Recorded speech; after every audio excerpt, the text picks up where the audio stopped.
What's up, developers? Today we are building a production-ready authentication system that combines the power of Django-allauth, SimpleJWT tokens, and Next.js.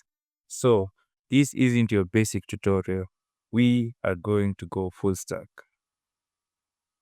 By the end of this tutorial, you'll have custom Django user model with rotational fields, a JWT-based authentication with refresh tokens, email verification, a Next.js frontend with protected routes, and real-time token management and automatic refresh.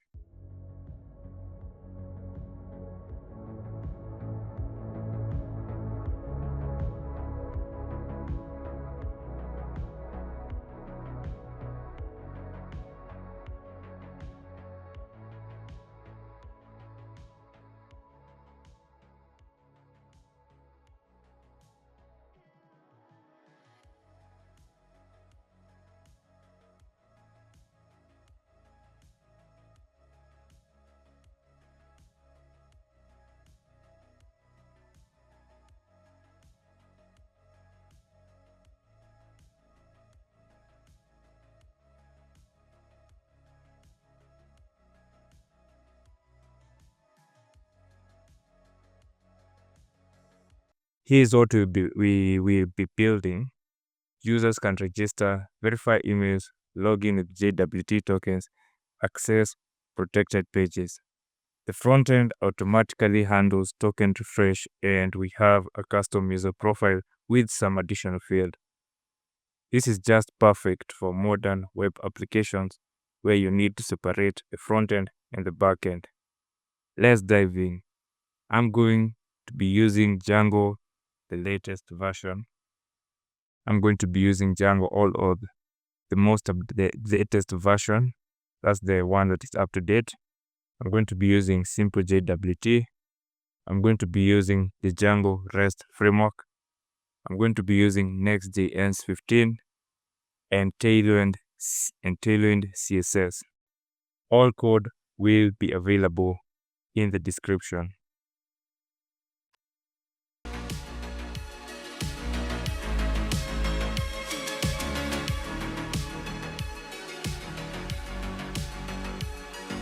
So we are going to be needing the following requirements for a backend project. For a Django project, we are going to be needing the following requirements. All these requirements are necessary for the backend project. So make sure you have them installed. Going to run a simple command, pip install r requirements.txt. And all these files are going to be installed. You can copy these from my code. The link is down below. Copy this and add it to your requirements.txt and make sure you have all these installed.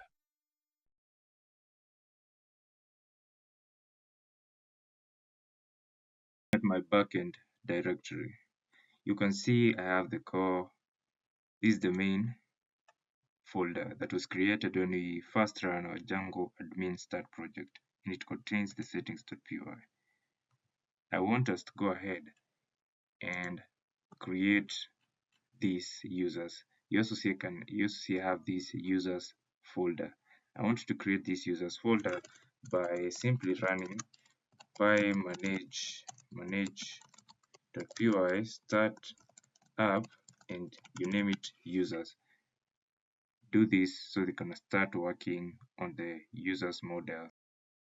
First of all, let's create our custom user model. This is crucial. You should always use a custom user model from the start.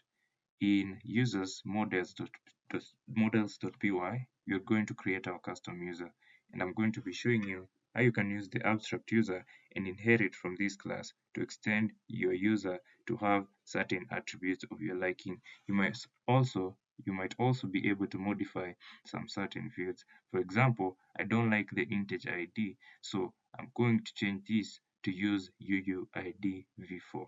From there, I'll also be able to extend my custom user and have some attributes of my choice, such as the the bio, the profile picture, and so on.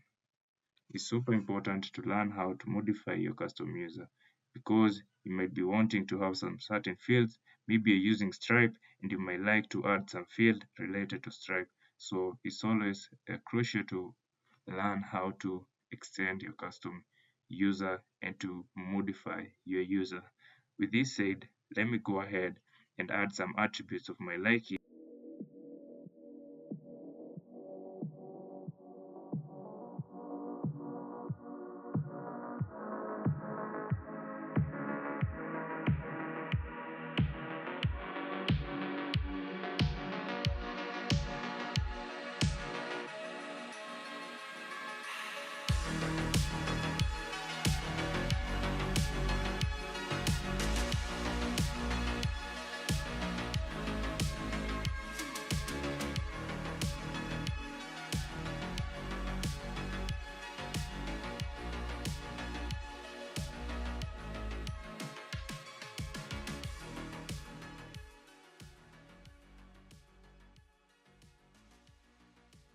Another super important thing I want to do while customizing my user is that I want to get rid of the username field. When a user is registering, I don't want them to enter their username, email, first name, last name, password, confirm password. No, I just want a user to enter their email, password, confirm password, first name, and last name to register. And to log in, I want a user to just enter their email and their password.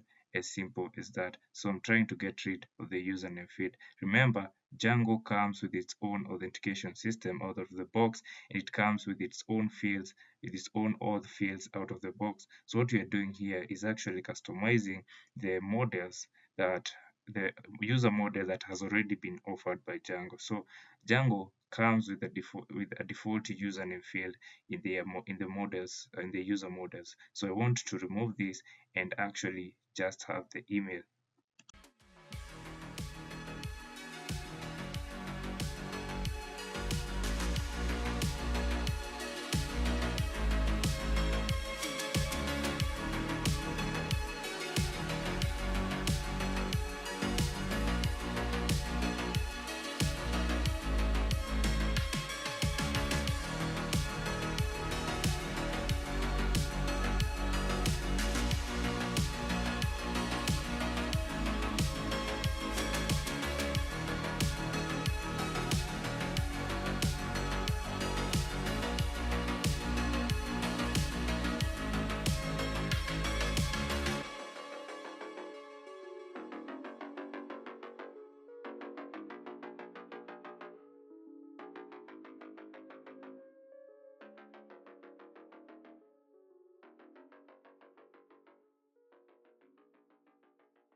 going to create our user profile model.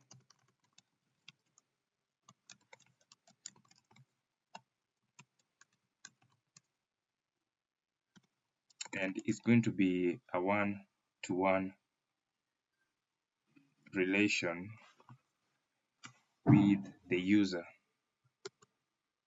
And we're going to, first of all, relate this to our user, which is a one-to-one field relation with the user. And the related name is going to be profile. And we're going to have the is profile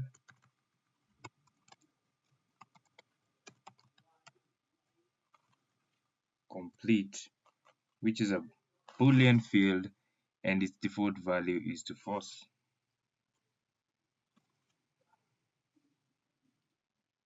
We are then going to go ahead and have our profile completion percentage, and this is a integer field, and it's going to be a default of 0. And now we're going to define our calculate completion percentage, and we're going to have fields to check.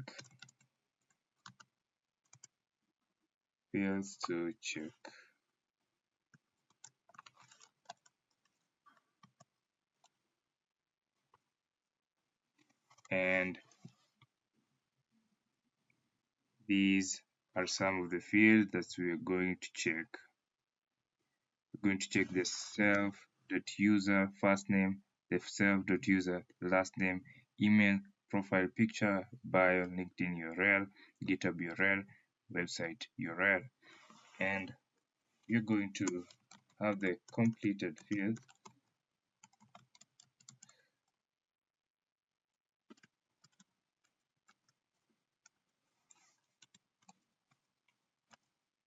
like that. So a sum one for field in fields if field. So if a field is checked, we are going to put this into a completed fields, and then we're going to have total fields, which is the length of this list, which is the fields to check. So if all these fields are checked, we're going to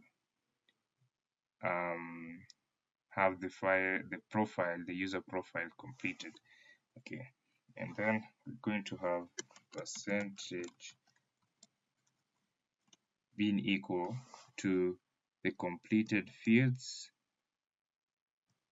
divided over the total fields, multiplied by 100 to give us the percentage, and self dot profile completion percentage is now going to equal this percentage over here, and self dot is profile complete. If that is true, if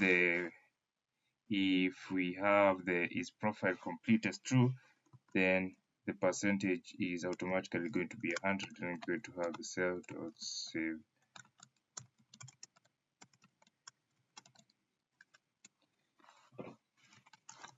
And so remember to have your related name here as profile. This means that you're going to refer to this as custom user dot profile. Remember to have this related name as profile.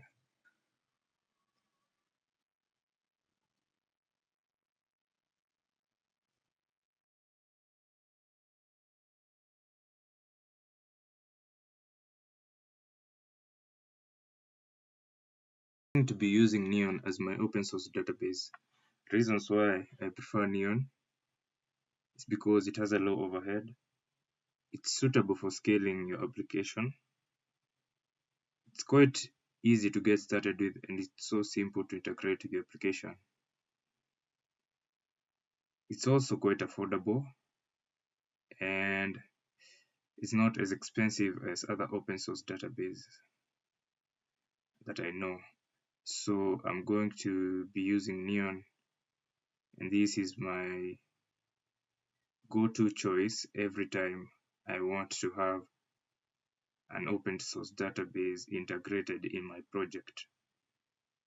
If you don't have an account, you can sign up with your GitHub, Google, Microsoft, and so on. It's also easy to create an account, and it's easy to create a project. So I'm going to be using this, not my simple SQLite provided by Django. I'm going to be using Neon.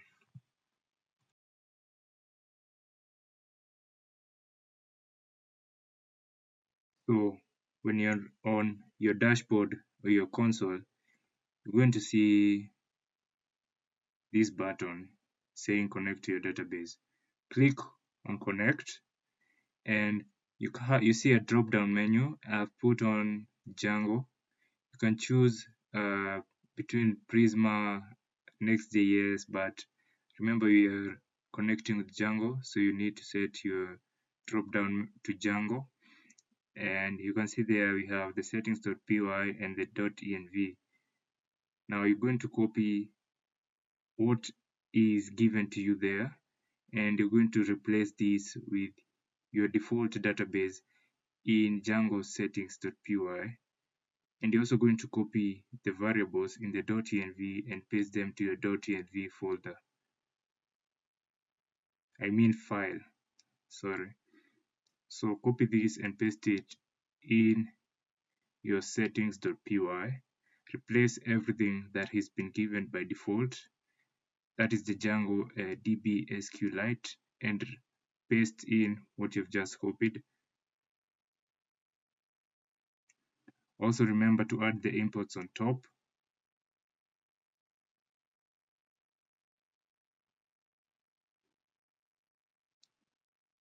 And your variables in the .env, make sure to create a .env file and add the variables, that is the database URL.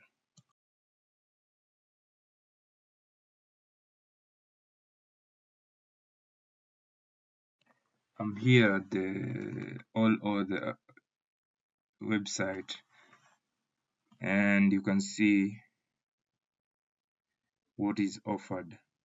Comprehensive account functionality, social login, enterprise ready, battle tested, rate limiting, very important, private, customizable, and configuration. Another thing I would like to add about Django is that it's a very secure way of handling information. Django is known for its security and its top tier security protocols that make sure your app is always protected. You can see here we have social login, which I'm not going to get deep into, but what you're going to do in this video is cover the email verification part, which I think is also super important if you're registering your users here with the email and password. You're going to cover that.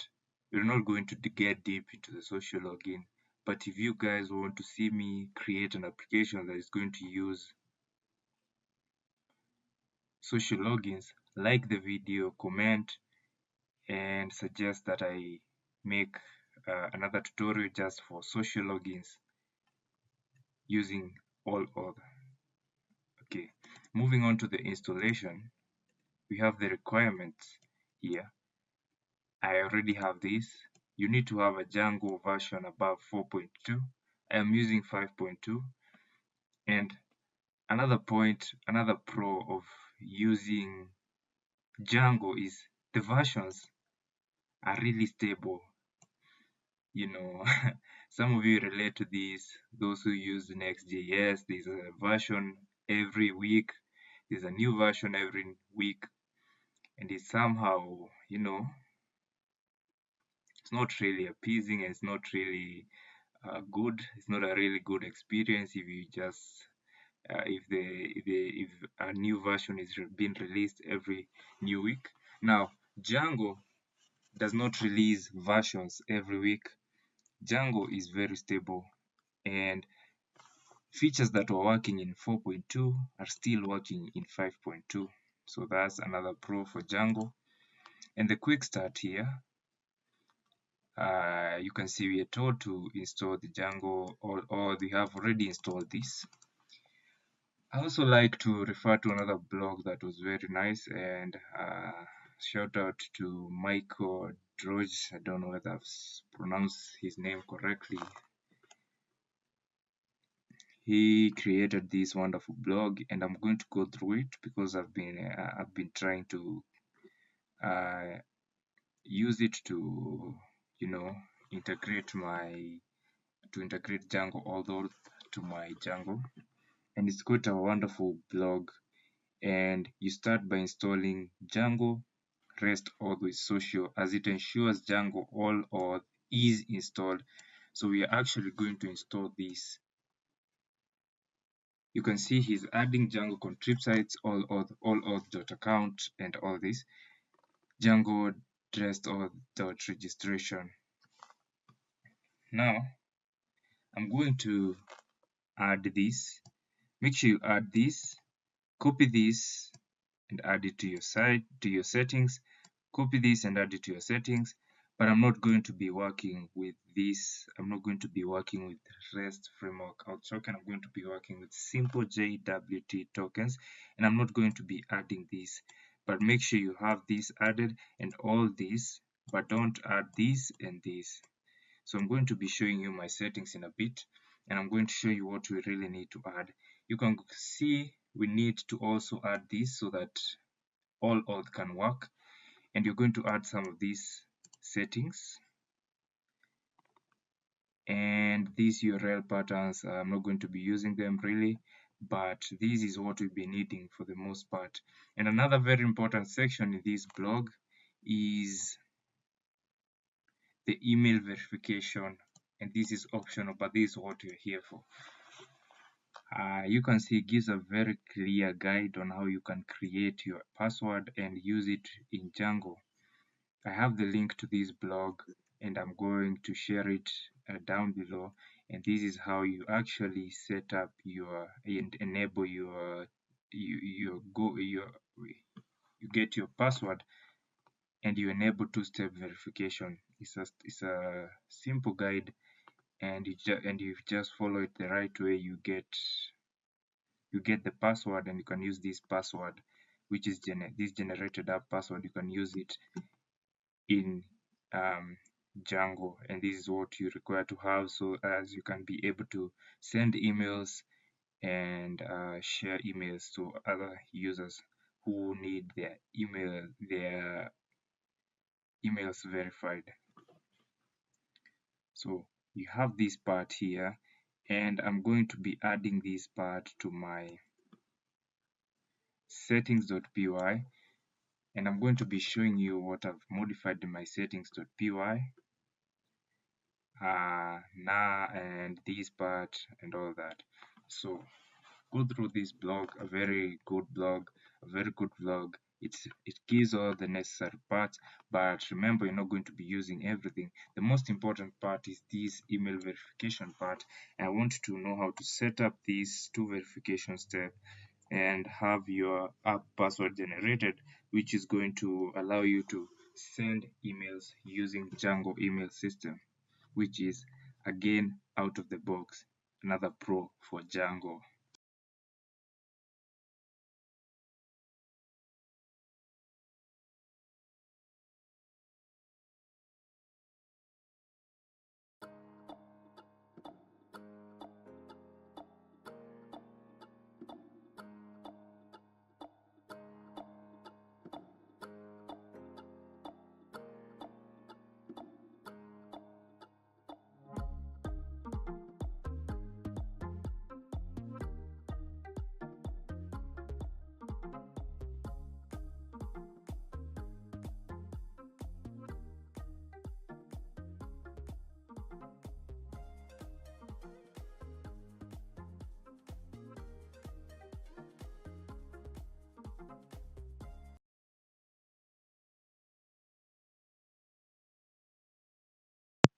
I'm here in my settings.py and I have made several changes that I want to add to your settings too. The first one is the installed apps. I have this and it's really required for all auth to work. Add this Django.contrib.sites to your installed apps. I have the cause. I've added the cause headers. I have the added apps, which is only one, and it's our users app, which is right here, and you've created it here. I have authentication, the authentication libraries that I'm using, the authentication dependencies. I have all auth account, all auth social account, REST framework, SimpleJWT. Make sure you've added these to your installed apps. Again, I have a link to my GitHub, and I'm going to have all these in my GitHub. But add them. You can go and copy paste.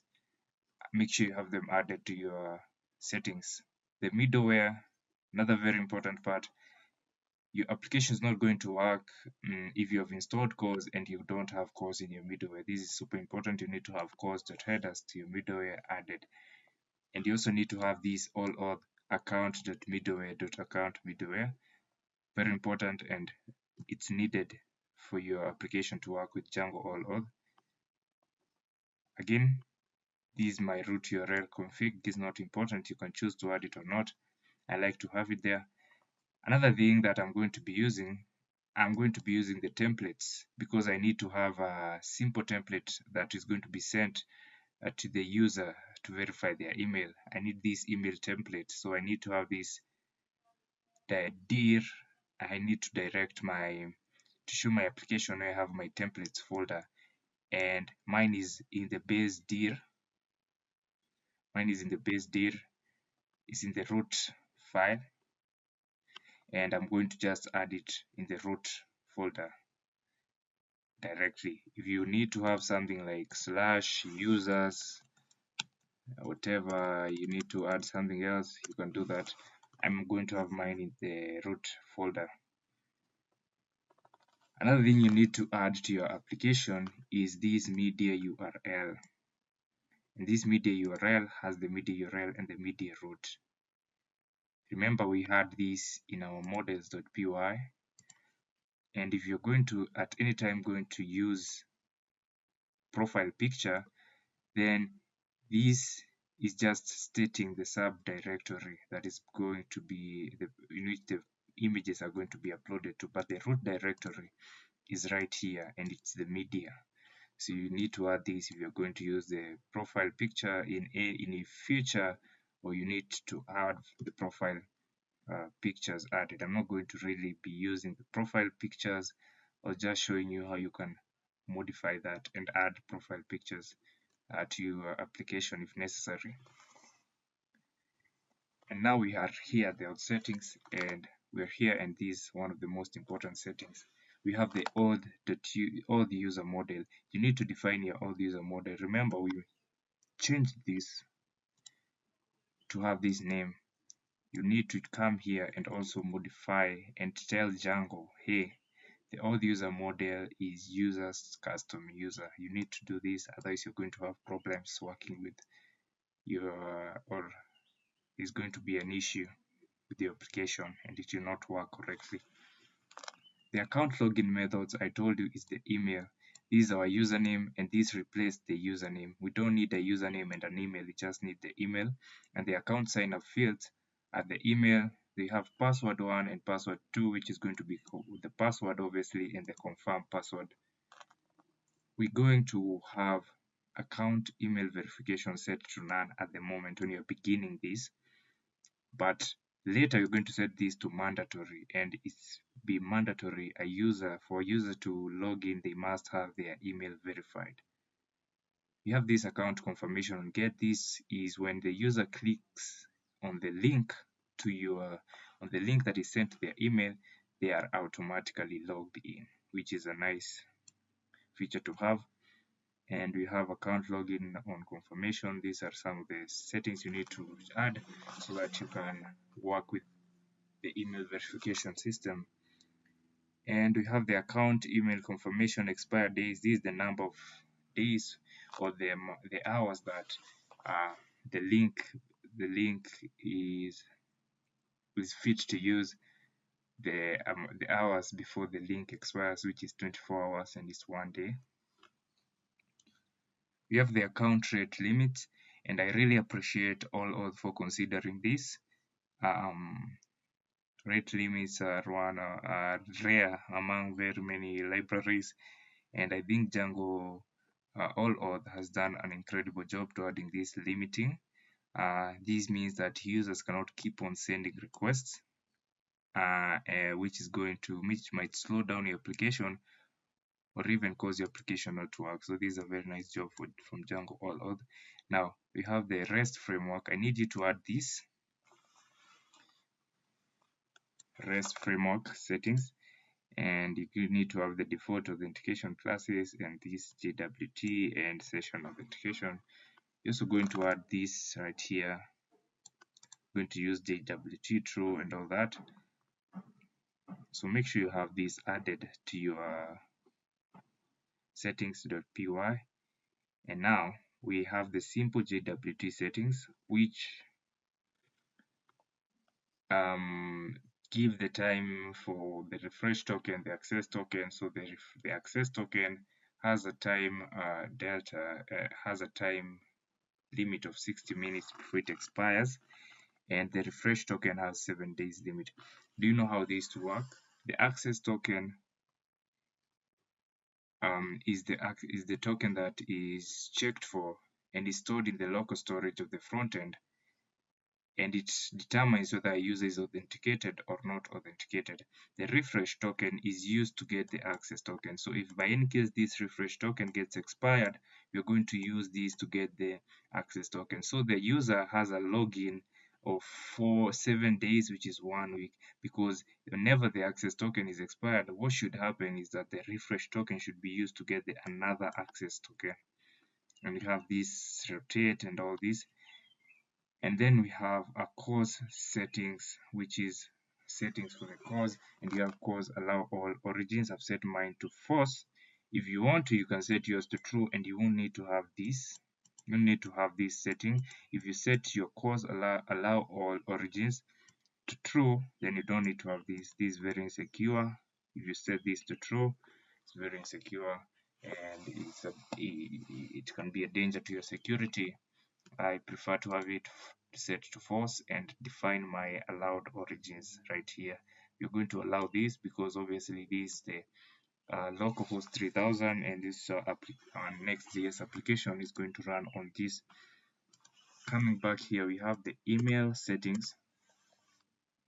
The email settings go ahead to define our email system and to define our host users and our password, and who is going to be sending the emails. Remember, I told you Django comes with a built-in application for emails out of the box, and I've said this. Have this comment here: use your preferred email backend. Personally, I think the easiest to use is smptgmail.com, which is Google, which is Gmail. I don't know what you'd like to use, but this is the easiest way to go about it. And you have the email backend setup thanks to Django, another pro. You have the email port, which is default of 587. You don't need to have this in your environment. But there are two things I want you to have in your .env file, which is the email host user and the email host password. These are the most necessary variables to have in your .env file. The default from email is just going to use the email host user, which is the email that you want to be used to send these verification tokens, to send this verification email. So I have my email host user and email host password empty, and that's what you're going to be setting up, is what you're going to be adding currently, and you're going to follow that guide to enable two-step verification for our email and get the password.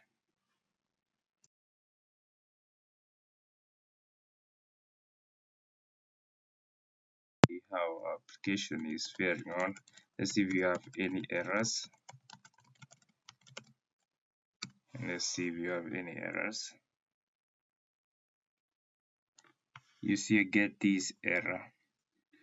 So I think this is something to do with the user permission and user group. And let's see whether AI can actually help us with this. This error is usually common, don't worry. Just going to fix it in a minute. Super easy.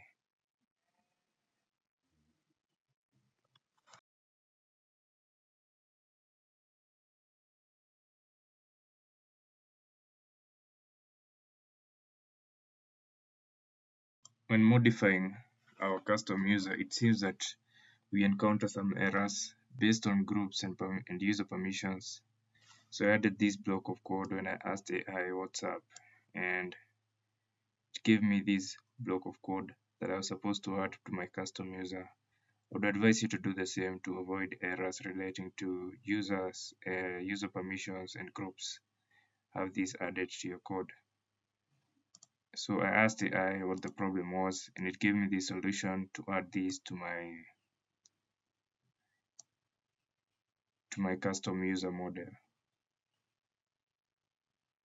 I want us to make our first migration. I know we never started up the server, we never ran the server, but I'm just going to try and run the server to see what can actually happen. And I get this error, and it's an error related to the dependency of users.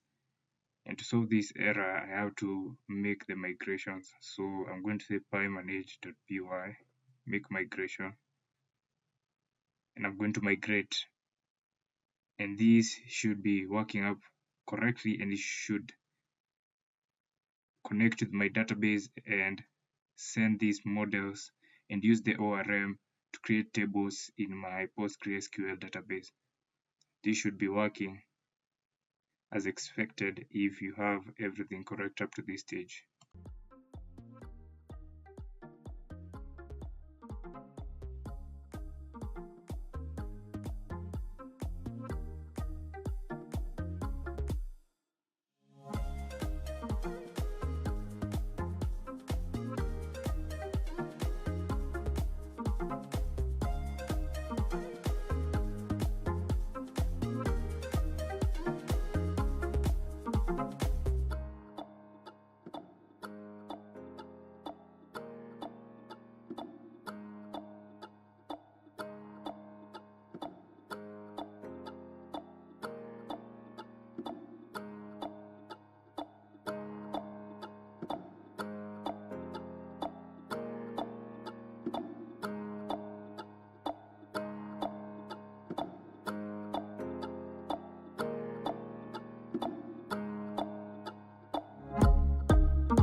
Guys, I want us to start by creating the serializers.py, and I'm going to go ahead and create this file.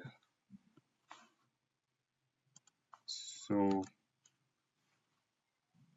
I I have these inputs up here, and I have the REST framework where I'm importing the serializers. I have the Django.contrib.auth, which automatically gets the user model. Remember, we defined the auth user model as the custom user in our settings.py. If you did not do that, make sure you do that right here in the settings.py. Head over and come and have an auth user model defined here. Otherwise, this is not going to work. Well, once we get the user model, we are now ready to start building our serializers.py. And I'm going to start by building the user registration serializer, and this AI has everything figured out for me because this is what I'm going to exactly write. So I'm just going to hit tab and it auto completes my serializers, and you can see we have the serializers model. The serializer, this class is essential in building this serializer, and this is a very important thing here. You can see we have the validate password. With this validate password, you don't need to worry about characters, the number, and all this. This is a very useful method from Django.contrib.auth.password validation. And another pro to Django, there's so many things out of the box. There's so many things you could be doing manually, but thanks to Django, we no longer need to worry about a lot of things. I have the confirm password, and these two are going to be write only, meaning that they can only be written. You not see the user's password. I will not be able to see the user's passwords as a developer, and you as a developer should not be able to see your user's passwords, and it's actually a security feature. Moving down here, I have these fields, and I'm going to remove the username because I don't need the username, and I'm going to have password 2 here instead of confirm password. I'm going to have password 2 right there. I don't really need the confirm. I'm not going to use the confirm password. I'm going to call it password 2. I'm going to have the first name and the last name added to this. The first name and the last name. I don't need the confirm password again. I'm going to have the password and the email, the first name and the last name. This is what I need to register my users.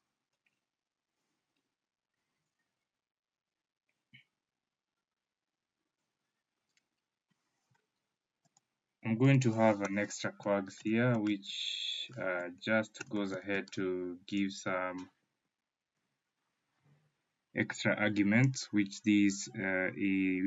extra quags represents. The extra quags represent extra arguments.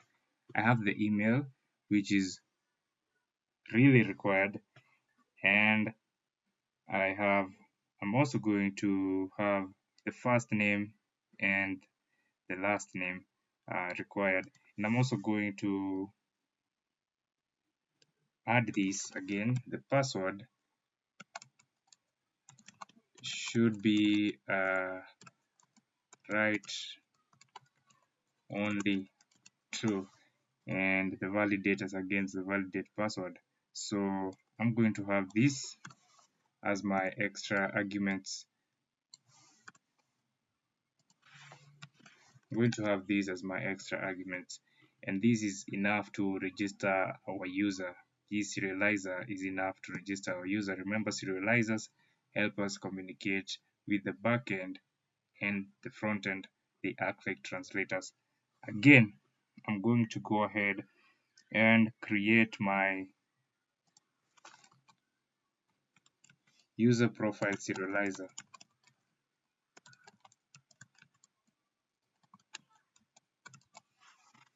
And here I'm going to have this. I'm not really going to use this. I'm not going to use the birth date and so on. I'm just going to need this class and the meta, which basically lists the attributes. I don't have the birth date and I don't have the location. I'm going to delete this.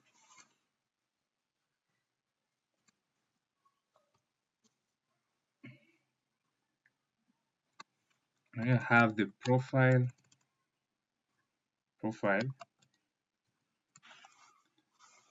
completion.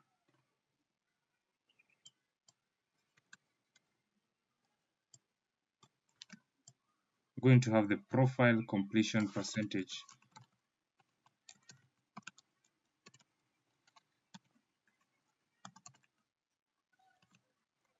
Completion percentage. And profile completion percentage is going to be a read-only field.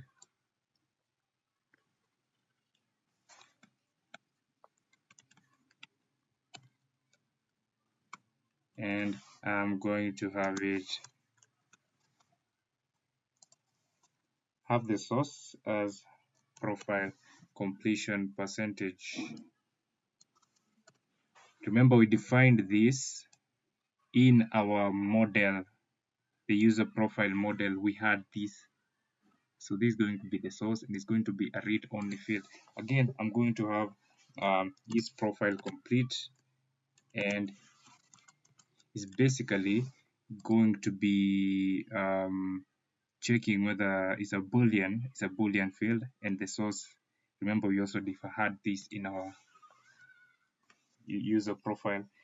And one thing I forgot to add is that, remember, this is a profile dot, okay, because we're going to use the model user. We're going to use the user model, and remember, we're going to have this under the profile under the profile object. Remember, the profile is related to the user and it's a one-to-one relation with the user. So if you really need to access this and you're using the user model, you need to have the profile initializing dot the attribute. Again, also here, I'm going to have the profile dot is profile complete.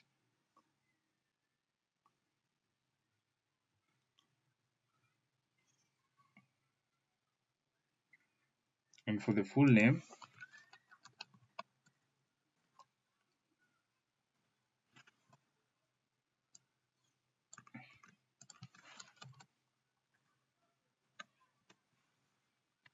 going to have this. And remember the method that we defined of getting the full name. Remember that method is the one that is going to be the source of our full name. With that, I'm going to come here and using this class, I'm going to define the fields, and the fields are not well defined for me. I'm going to define the fields.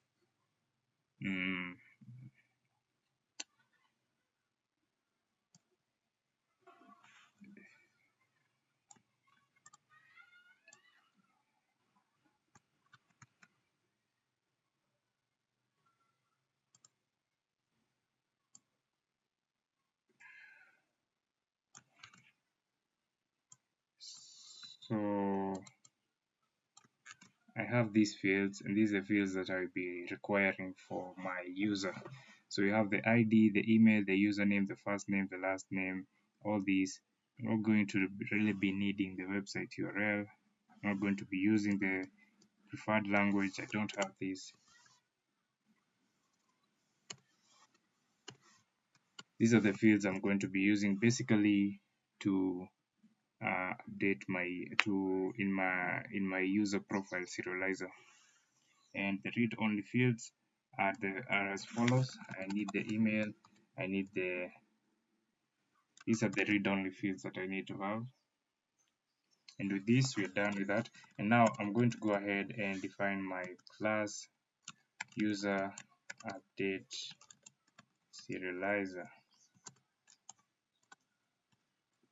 And what I'm going to be needing here is basically class meta again to define my model, which is going to be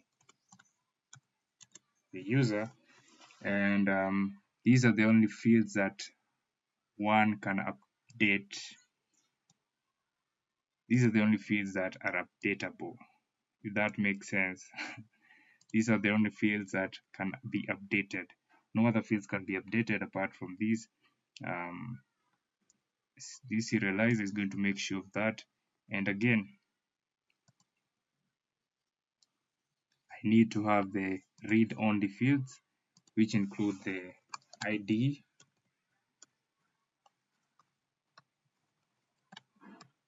meaning you cannot tweak or change the ID. I have the created at and updated at. So I need the created at and updated at. So I'm going to do that right away. And profile complete and is profile complete. And then we have to going ahead to define our update method. And in our update method, what is going to happen is we are basically going to update the instance, which is very simple.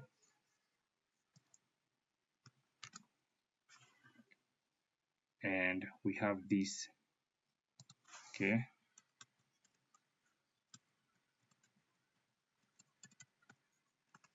We have this, and as you can note, once the user is updated, we automatically going to call this function, which is going to update the profile completion and is going to return the percentage. So this is super important. So every time you update a user, you're going to call this method, which is going to calculate the percentage of the profile completion, which is super important, I think. And with that, we are done with the serializers.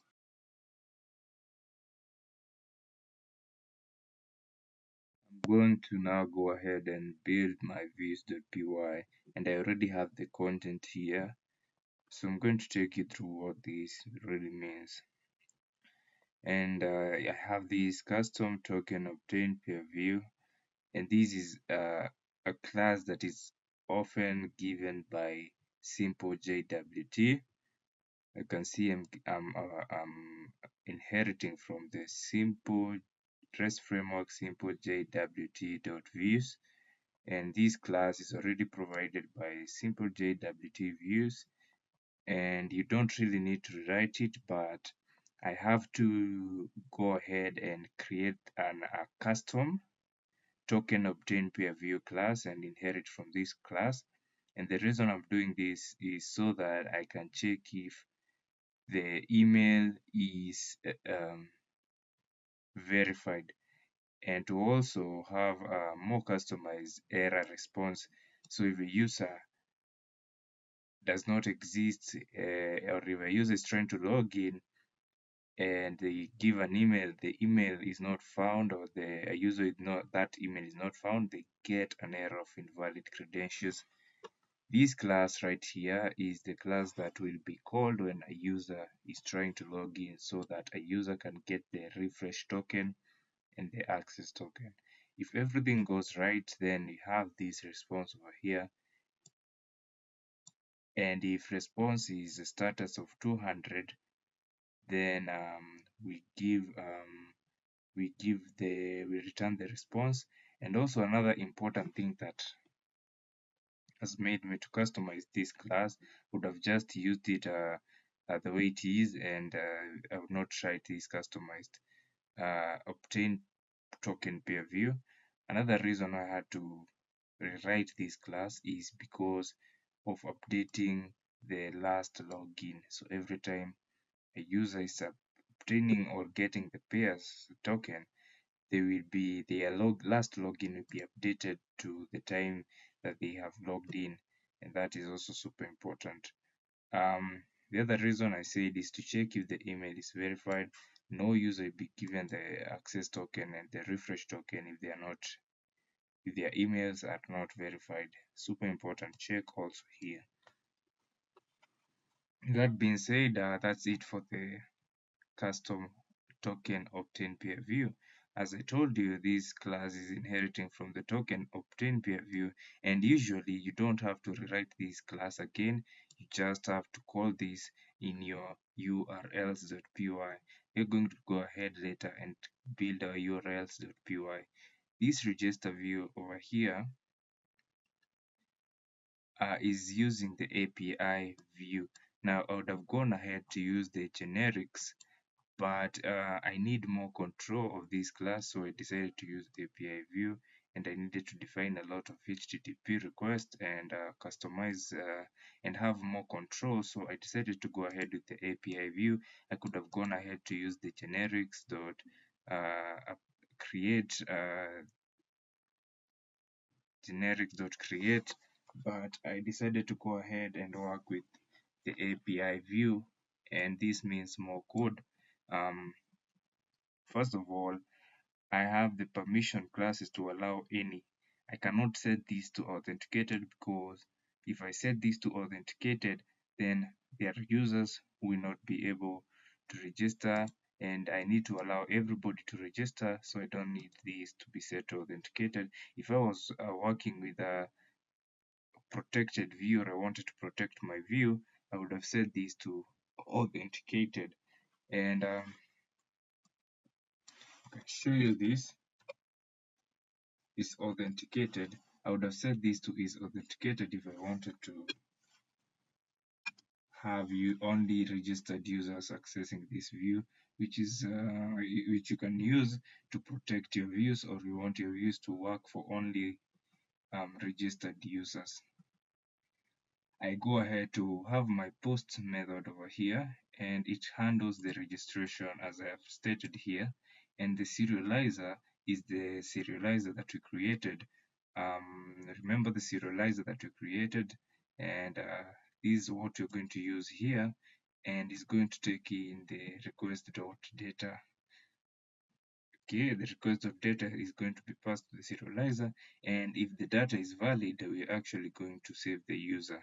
First of all, you're going to save the user, and then we're going to send verification email to user. Now, you might be asking yourself, we're saving the user. What about the email verification part? First of all, we save the user. Remember, when we created the email verified field in our models.py, it had a default of false. So if the user is being saved, the email verified field, which is a Boolean field, will have a default of false, and the user will not be verified. Their email will not be verified. Again, after that, we're going to send the self.send verification email, and you're going to pass in the user. Now this method is defined right here, and this is a very important method that I like to have aside, and I created it separate from this post. Now we're going to send email verification using Django-allauth, and I'm going to use a try except so that I can get the errors and I can debug errors when needed to. And you can see here I have this email address, and email address is created when I call this method. So every time a user tries to register, we have our email address created. Now this is provided, this is a model provided by allauth. And what this does, it creates an email address, and that email is associated with the user. So you can see here you're passing the user, the email, and primary true, and right now the verified is false. So every user has an email address object created linked to them, and at default the verified is false. Now what happens? After that, we go ahead to call this method, which is provided again by Django-allauth, which creates a hash key that is associated to your email address. So what's happening here is that a hashed key will be created, and it's going to be associated with your email address, and this key will be used right here. This key, remember I called this a confirmation.key. This key will be used in the activation URL. So this is the URL that is sent to the email, and this is the URL that when a user receives the email, this is the URL that they are supposed to click and be redirected to the verification page, or be verified in the front end or whatever. But this key is important and is required for the final verification and confirmation. Heading on, I have this a debug here to see any errors, or to confirm whether the function is working properly. And for now, I'm going to comment this one out.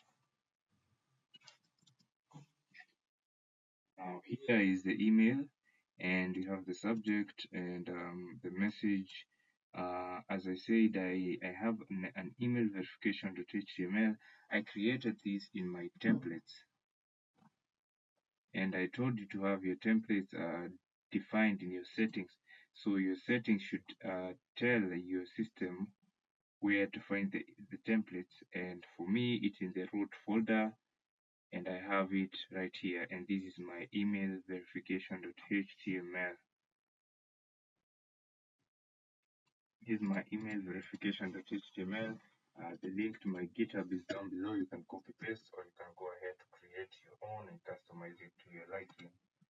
But this is what will be shown in the email. This is what will be sent to the email, and we have this offered by Django, and it sends the email to the user who has registered. And we have the email content subtype, and then we have the email dot send to send the email. Now in case of any error, again I have this to log the error. But remember, registration is still going to happen. The user is going to be created, but their email is not going to be verified. Okay, so with that, I go ahead to have this very important view which resends the verification email. And this view is also super important, because without this view it will be impossible to resend the email verification. Now a user might have tried to verify their email, and they waited too long and the verification link expired, and now they want to try and resend their verification email again. So with that, I have this class where users are allowed to resend their email verification, and the email verification expires within a day. I defined that here in my settings.py, and I have it right here, the account email confirmation expire days. Now this class right here, this method right here, which is provided by Django-allauth, checks the email confirmation hmark, uses this to create a link that expires within your defined time. You can have 2 days, you can have 5 days, you can have 4 days. It's up to you. And the email confirmation hmark uses this to create to hash the string, to hash the key, and it's going to expire within a day. So the user has to confirm their email within a day. If they fail to do that, they are allowed to resend their confirmation, their verification view. It's also important to have this class, because sometimes things happen. Users don't verify their email within the required time, and the link expires. Maybe you might have set your link to about 1 hour, and it expires, and the users need to verify their accounts again, and they don't have to register again. They don't want to go through that process again. So for a smoother user experience, you can decide to have this class which allows the user to do the verification again without having to write their email, their first name, their last name, their password again, making it simpler for the users and better user experience. Right here we have this user profile view class, and this is just the same as this. They're the same methods and they do the same function, and I made a small error here. I'm going to change it very quickly. Made a small error. I don't want to get off create. I just want to create. And I don't want these defaults. I want them to actually look like this.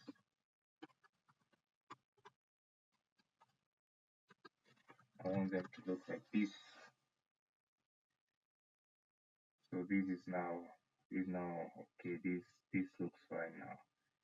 This is now correct, and I should not be expecting any error from this.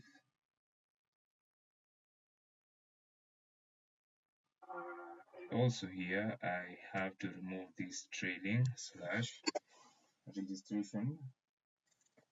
Another error, I don't have this in another folder. I have this in my root folder, so automatically Django is going to look for my templates in my root folder, and I don't need to add any other folder uh, as a prefix.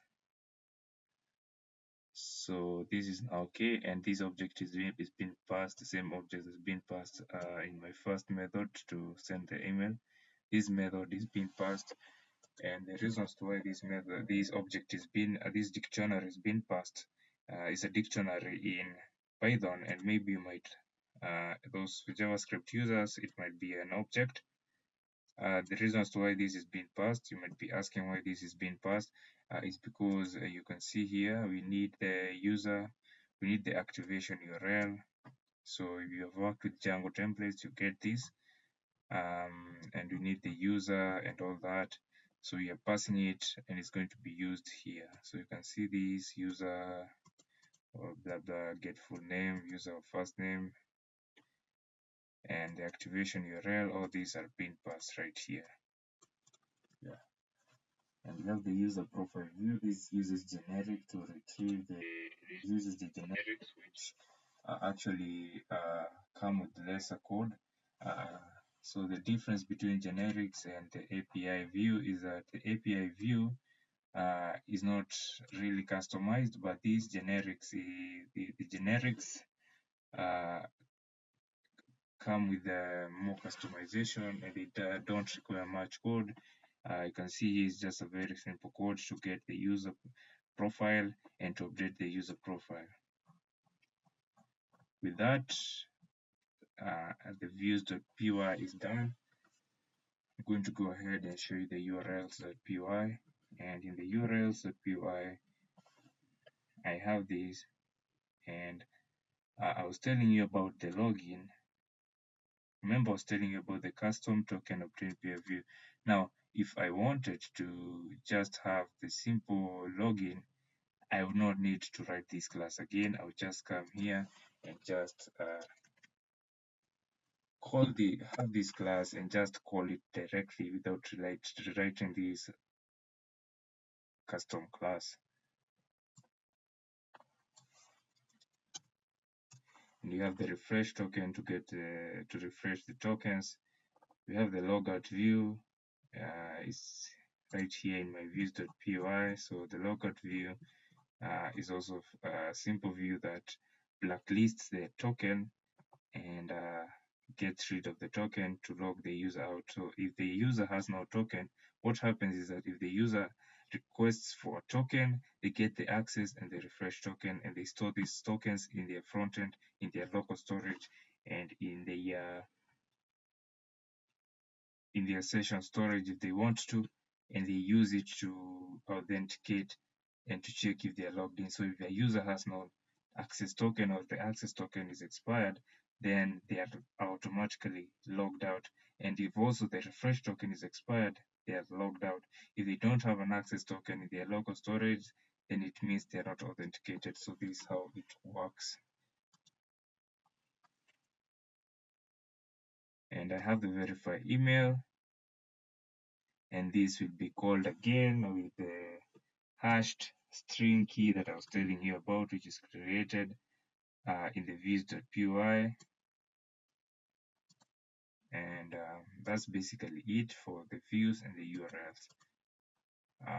We're going to go ahead and now try and test this without creating the front end first. We go to add an email verified. We should have an email verified field in our custom user. I forgot to add this. I thought it was something given by default, but it turns out you have to add this. So have this email verified in your user model, and also make sure to have this changed to password too from confirm password. And also we won't be using created at or updated at. So anywhere we have created at and updated at, you should remove that and add the change the password confirm to password 2, and make sure you have the email verified field.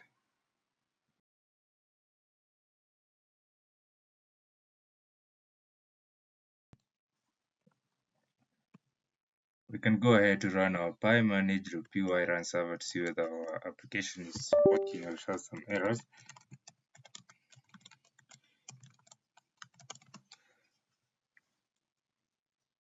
And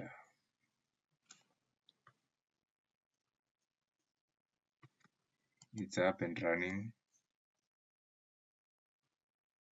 Seems okay. And we have this, and this is what you should be seeing when you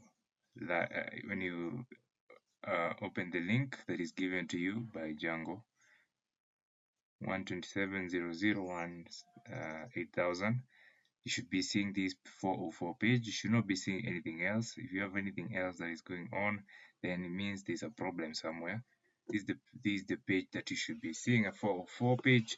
And the reason as to why you're seeing this page is because there's no view associated to this page. There's no template. There's nothing. It's just a blank page. And you can see right down here we have this statement. You're seeing this error because you have debug equals to true.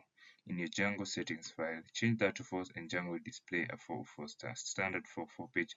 It is best practice to have debug set to true in your development field compared to production field. In production field, when you're satisfied with everything, you can set this to false, but it's very essential to have this to true, especially when you in your development field, because it helps you catch a lot of bugs and see a lot of errors. Okay, so don't set this to false yet, just let it be to true, and this is what you should be seeing. And I want us to test something really quick. I want us to test our URL, and we have, remember, you have a URL to register users, and you have URLs to log in users and authenticate users. I want us to hit this URL by the Django REST framework. Yeah, Django REST framework provides us with this wonderful UI to actually input our data, and you can work with this to test your email verification. You can register your user with this. Right here you're going to have your data and or your content in form of JSON. So for those who don't know JSON, it will be something like this. If I have my name, I'm going to write this, and I'm going to have my name right here, something like this. This is how we're going to be having our data or our content in form of JSON. A user, if I'm creating a user, if I'm trying to register a user, I kept on getting this error, and this error is stating that I am missing a positional argument, a username. So it keeps on stating that I'm getting I don't have the username, and I went and asked Cloud Sonnet what the error is, and it gave me this explanation, and it told me I can see several issues that need to be fixed. The main problem is that your custom user model still has inconsistencies regarding the username field, and it gave me the solution to have these new models.py and a custom user manager from abstracting from the base user manager class was needed in order for me to register using the email and password only. As I said, I don't need to have a models. I don't want to have a registration where the username is required or the username is used to log in. It's a headache for me. I just want the email and password and simple registration and login using email and password. I want my auth system to be using the email and password only. I don't want the username. I don't want to add the username. So I was trying to get rid of the username in every situation, and unfortunately it kept on leading me to this. And when I come to my code, let me show you my code. I've been able to make those changes. The first change is adding the custom user manager. You can just go and copy this in my GitHub and abstract from the base user manager and have this class. This in my GitHub, this is my code, this in my code. You can copy and paste this custom user manager class, and then in this custom user class, which is also extending the user that is offered by Django by default, I have set the username to none. This is disabling the username field, and you should also do this. And you should also come to your serializers.py and check for anything, any field. I should check for any username in any field and remove the username from all these fields. That is in the user profile serializer, the user update serializer. Again, in the models.py, I want you to come right here to the required fields and remove the username. So the username was somewhere here because I thought that if I set the username field to email, then the email would be the username. But it turned out that it was still checking for the actual username, but I had changed this to email. I want the username field to be the email, but it seems not to be working for some reason.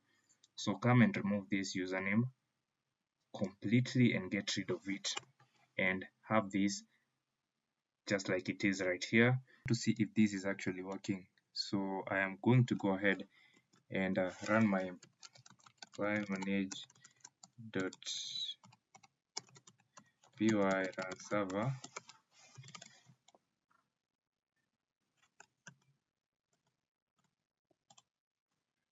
and I'm going to run this,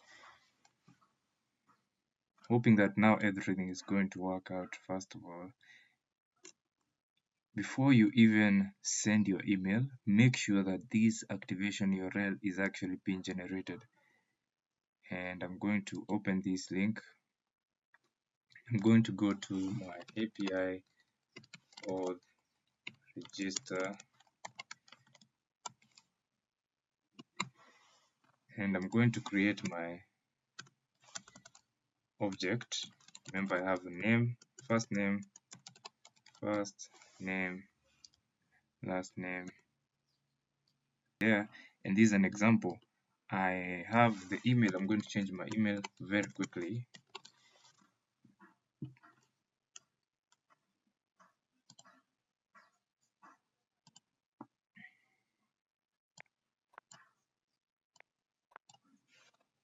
And I'm going to give this a try.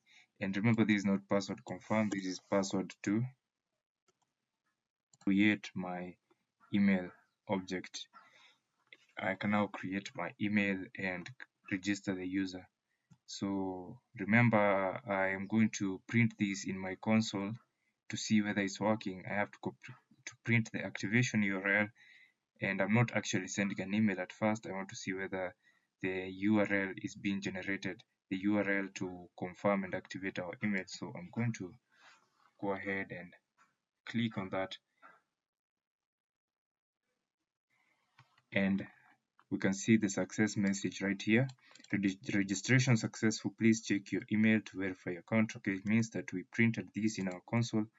Let's go ahead to our console, and right here you can see the email that I created as a user and the verification URL. This is what I'm looking for. It means that this function is actually working. The email confirmation HMark is actually creating our key.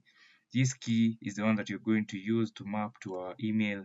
This is a hashed key generated by this function that is offered by Django-allauth. So up to here, it means it's working. Now we are actually being left with sending the actual email, and this is the part that we're now going to test for. So I'm going to comment this out. As you have seen, the activation URL is being generated, and that's good. So let's comment this out, and remember, I am going to send this to the email, this email verification HTML, and this is what is being passed as an object, as a dictionary to the template. If you have worked with Django templates, you understand this. If you've not, well, it might be a new thing to you, but don't worry. Just copy this, copy and paste, and this is going to be passed into the HTML template, the user, the activation URL, the expiry date, and you can see here we're going to use this. We're going to use the activation URL, we're going to use the user full name, the user first name, and all this. Back to the views.py. I want us to run this again and actually see if I get an email. I'm hoping that I get an email. Let's do this again. I'm going to use a different email now, and hopefully I'm going to get the email. And this is my password, my secure password 123. That's the password, my secure password 123. I need to note this down somewhere. Yeah, I need to note this down somewhere. If I'm going to go ahead now and try and send these to actually register, fingers crossed, I hope it's going to work. Let's do it. Oh, sorry, I'm keeping on messing with this. It's not password confirmed now again.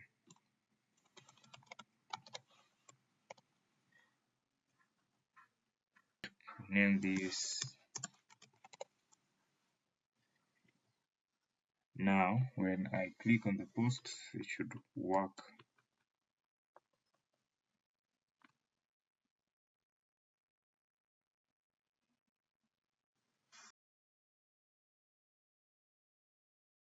Get this. Now let me check first of all in my console to see whether everything has gone on as expected, and it seems like I should have the email sent right now. So I'm going to go ahead and check on my mailbox and try and refresh here. There's nothing here. There's nothing here.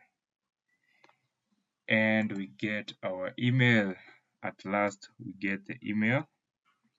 This is the link. You can see this warning. The verification link will expire in 1 day. Please verify your email as soon as possible. Thank you for registering with us. To complete your registration and secure your account, this is the email, and I'm going to report as not spam. So if the email does not appear in your inbox, you can check on your spam and to see this email right here.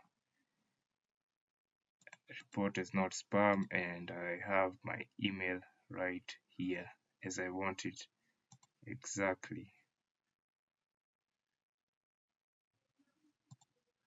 And when I click on the link, a new tab is open, and we are going to have this in our front end. Very nice, very nice.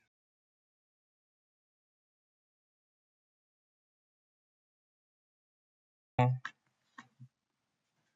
opening a new chapter to work with our front end and create our front end. For this project, I'm going to be using Next.js, another framework that I really like. And when it comes to front-end development, I think it's a superpower, and it's a very, very, very nice framework to work with, especially if you're trying to rank on Google. You want less load time on your web page, and you want to attract users, basically, which is the main goal. Next.js comes with a lot of things, and Next.js can also be used for full stack development.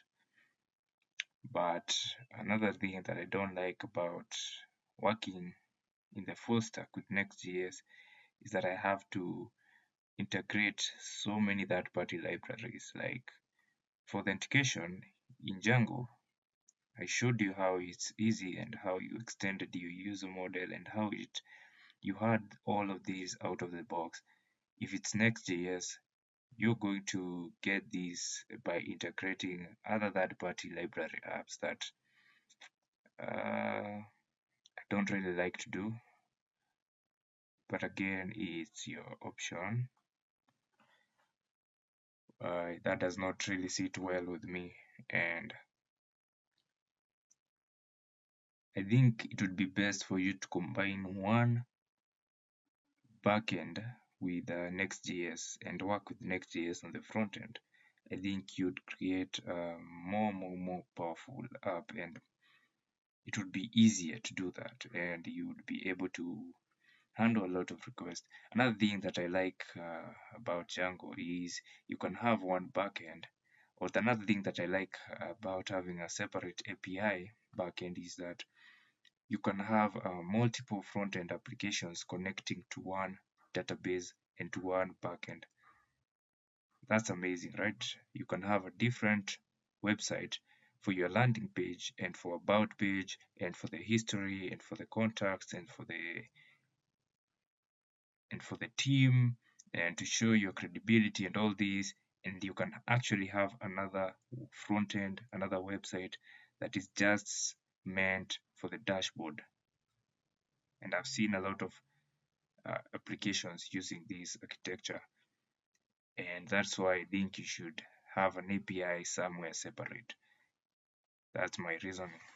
Let's go ahead to create our front end. And I'm going to start with this npx create next app at latest.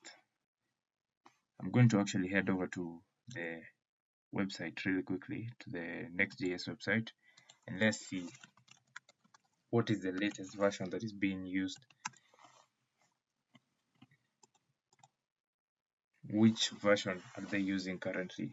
What is Next.js, blah, blah, blah. Yeah, you can go and read this. And we have this. I'm going to copy this.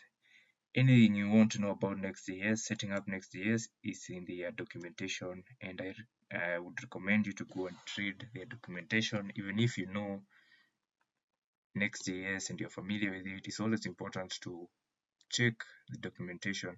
And the latest version is 15.3.2. You have to really understand that Next.js releases a new version almost every new week. And if you're not careful, you might have been using version 13. When you come back, it's 16.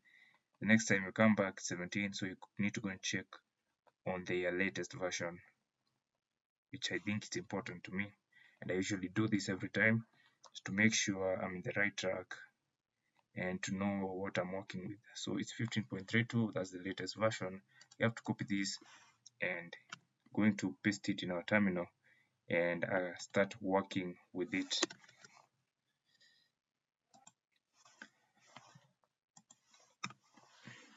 Setting up our Next.js could be quite easy,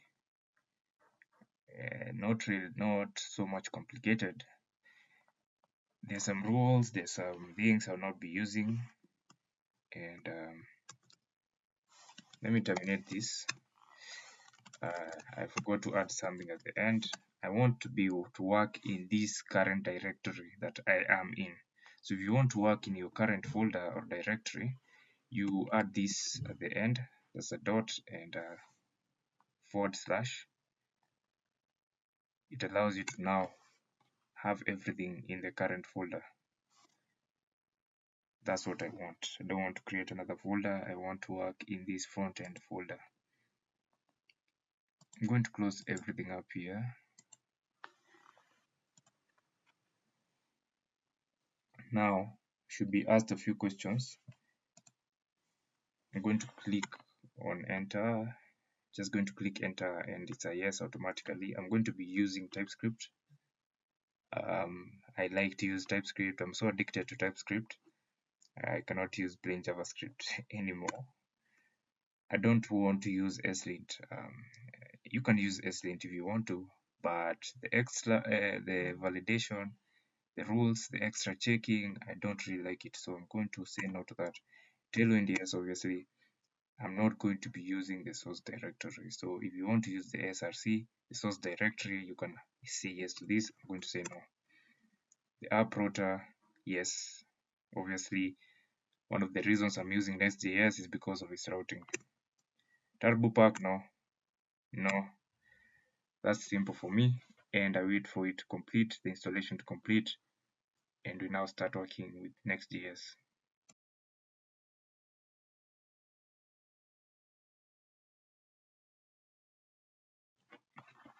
Now that Next.js is successfully running and installed, I want us to create our first API service, and this is a service that is going to be used to communicate with the backend. And I want you to have a lib directory created in your root folder, and this lib folder is where you're going to have our API.ts. If you're using pure JavaScript, is going to be API.js, and I have this opened up. And one thing that I want you to have installed is Axios and JS cookie. Now you're going to be using Axios to make our calls to the backend API rather than using the traditional fetch method that is provided by JavaScript. I like to use Axios as it is much simpler. Another thing that I'm going to install is JS cookie. Now, we're going to be using this library to manage our cookies, and it's way much easier with JS cookie. Now, once you've installed JS cookie, make sure you also have the types for JS cookie installed. Now, you need to install this as a dev dependency. Otherwise, if you don't install this, JS cookie cannot work in TypeScript. So install Axios and also have JS cookie installed. Also, I made a comment earlier that I'm going to be using local storage to have my access token and my refresh token. I changed my mind and I'm actually going to use cookies to store my access token and my refresh token. One reason why I would want to do this because it's way much safer to do this and it comes with more options to use cookies rather than to just store your access and refresh token in the local storage. Here I've initialized my API and I have the base URL. Now this is a reusable component that I'm going to be using throughout my Next.js code, and I have this API as the set to a base URL. This base URL is going to be used. Remember, I told you to initialize everything in your backend with an API. In the URLs, you have to initialize all your apps with this API, and this is what you're going to be using in the backend. I have added interceptors and I've also added some error checking, and I have all of this set up. Now I want you to have this, or you can copy this and paste it in your code The link to my GitHub repository is just down below. Make sure you have this added to your code. And you can see I'm getting the token, the access token, and I'm checking for the access token, and I'm making sure everything is working just fine.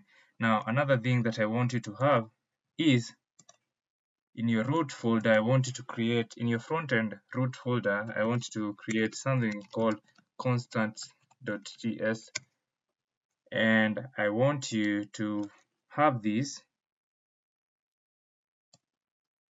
access token and refresh token stored in these constants. So I'm going to export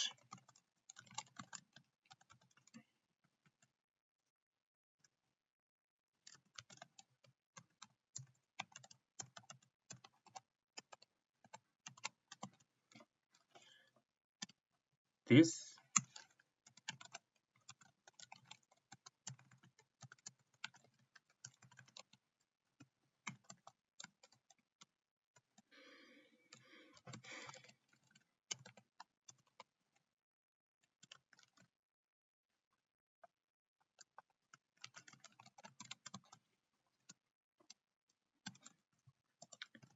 Remember I told you you come across a lot of errors, and these errors, you'll be shocked that most of the times they come from typos and small mistakes. To avoid such mistakes, it's recommended that you practice having reusable code. Now, if I have something like this, it's very raw, it's very hard for me to misspell my access token or have my refresh token misspelled somewhere, because I have them all in one place and I can reuse them throughout the code. That's what you should be trying to do, creating reusable constants, creating reusable components, creating reusable functions to us to avoid small mistakes.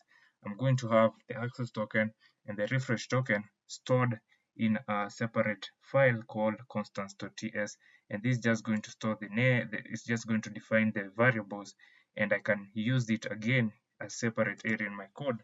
For example, I'm going to come and replace all access tokens here with the constants, and I'm going to name them access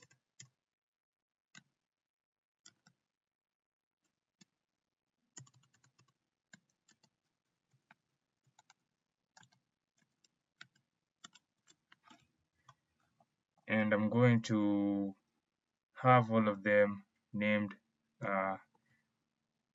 referring to this access token, which is the same as the one that I had before, the previous access token. Now, instead of manually writing this word all over again, I can just use this variable that I've created to refer to the access token.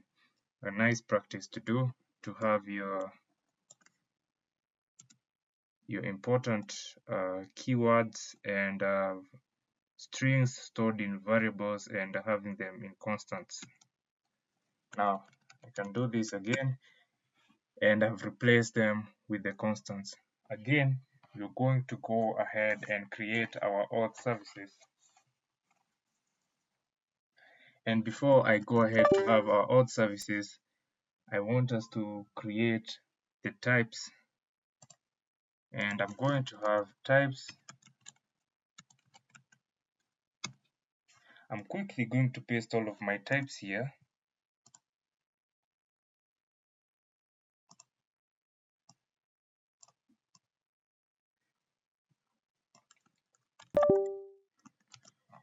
Some of you would have asked why I decided to go with TypeScript, and this is one of the reasons.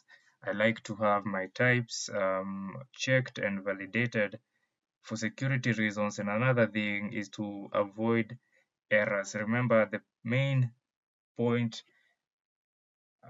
one of the main things as a developer is trying to avoid as much errors as possible, because it's going to save you time and it's going to make you not to give up easily.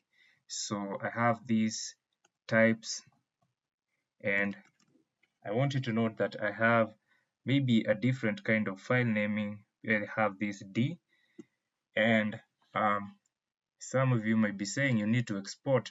Well, the good thing with using the types.d.cs is that I don't need to export anything because I can directly access this throughout my project, my front-end project. I'm going to show you an example.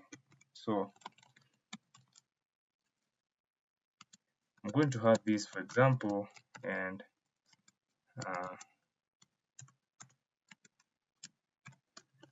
let's say I want to have the user, I'm referring to the user type. I don't need to import anything also. That's why I like to have all my types in this types.d.ts. I can directly access the types without having to export or import or do any of those extra things. If I was using a normal types file, maybe in my lib directory, I would need to export and to import and to have the imports here and all that, but this reduces the extra work. So let's now create our auth services.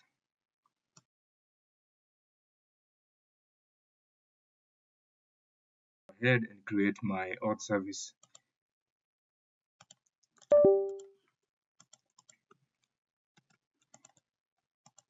I'm going to start with the register function, and I'm going to accept a type of user data. I'm going to pass the user data in the params, and this is going to be a type of register data.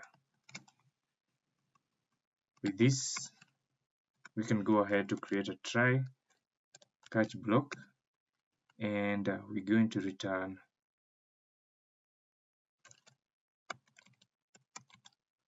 you're going to actually console.log the error, and I'm going to come here and I'm going to have this response in a variable, and this base URL is going to be reused every time because I have to initialize my API slash with this slash all every time, so I don't need to do that. I created this variable to hold this, and if the response status is actually equal to 1,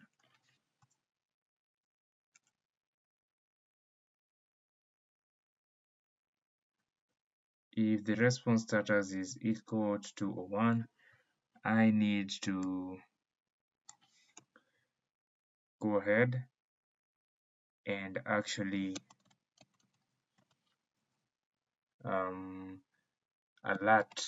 have an alert that the registration was successful and the email has been sent. Now, I'm not going to use this. Actually, let me delete this. I'm going to have the return type here as I'm going to have the return type here as a register response. With this, I can now go ahead to should display my message. I'm going to return the response dot this should be an await function, so this should be an async function, sorry, and this should be an await function. We should have await, and I'm going to return the response dot data, and with this response dot data, the register data type has the following. It actually has the email, the user ID, and the message. I'm going to be using this message. I'm going to be showing it in my front end. I'm going to be displaying it to the user to tell the user to check their email inbox for the verification email. Once a user is created, the email verified is a default of false. So a user is created, but their email is not yet verified. And without their email being verified, it means they cannot actually log in. I'm going to go ahead and create another super important function, and this is the login function, and I'm going to have accept two parameters, which is the email and the password, and I'm going to have a try catch block once more. With this, I can now console.log the error. While if an error occurs while trying to register, we can console the error. This debugging is super important because sometimes errors occur because of access, and you can have a hard time figuring out your error. So you need to really try and debug your errors if possible, and use these try catch blocks as much as possible to save on time while finding a bug and to actually know what is going on. And I'm going to create the response, and it's going to be held in this variable, the response variable.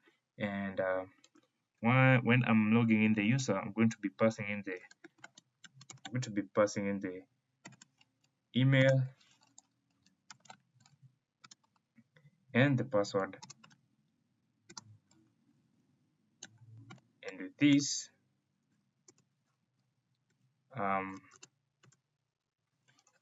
we can now successfully log in the user. And if the response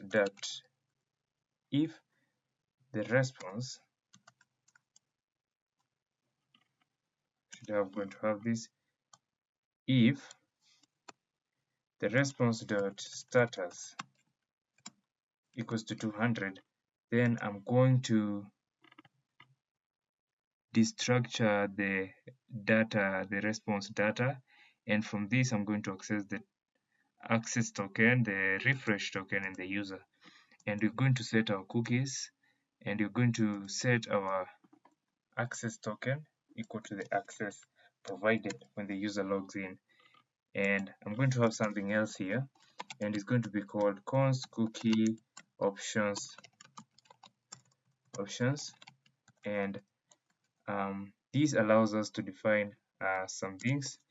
One of the reasons why I wanted to work with this is because we can define some things here, and I'm going to start with the expires, which is going to define for how long the cookie is going to be valid. And for most of the part, I have my access token valid for only a day. So in a day, it's going to expire. And I'm also going to have the secure, and this is going to work if the environment is in production. And what this does, it provides security measures, and it actually makes the cookies only work in one site. Now we cannot use this on localhost because it does not work during the development, but we're going to have this if we are in production. If we have already deployed the application, then we're going to set this to true. And with this, if the environment is in production, then you can have this to true. And right down here, I'm going to have the same site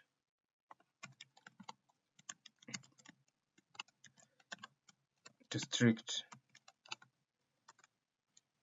Now with these options, I can now add them to my cookies, and I'm going to have here the cookie options, and I'm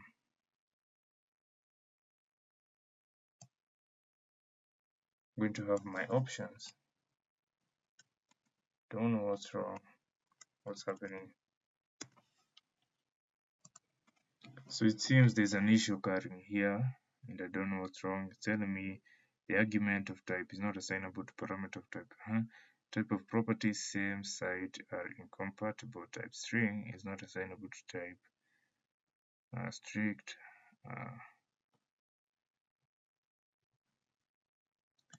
Don't know what's the issue here, so I'm just going to remove this for now, and I'm going to add this later. But in the refresh token, I wanted to spread these cookie options and modify something a little bit. So spread that object and have the expires to be actually 7. So the refresh token expires in 7 days. Remember, for these default cookie options, the expires is in 1 day, but I want it here to be in 7 days. Now with this, the login function is complete. Now we're going to have send email verification, send verification email, and this is going to be our next function. It is also going to be a type of an async arrow type function. And what we're going to be passing here is that the action token, and this token is a type of string. With this, we can go ahead to create our try-catch block, and if there's an error, we're going to console.log the error, and as you can see, I'm specifying which error and in which function. If this is an auth service.register, then we have the error is in auth service.register. Helps in being more specific and actually debugging your errors the right way and seeing your errors be more specific while debugging your errors. It also saves you time. And I'm going to have my response equal to this, and it's a post request being sent to the backend. And remember, we're going to have a return type, and we're going to pass in the token as the data. And with that, we're done. And I'm going to go ahead and check if the status is equal to 200. Then it means if the status is equal to 200, then we can do this.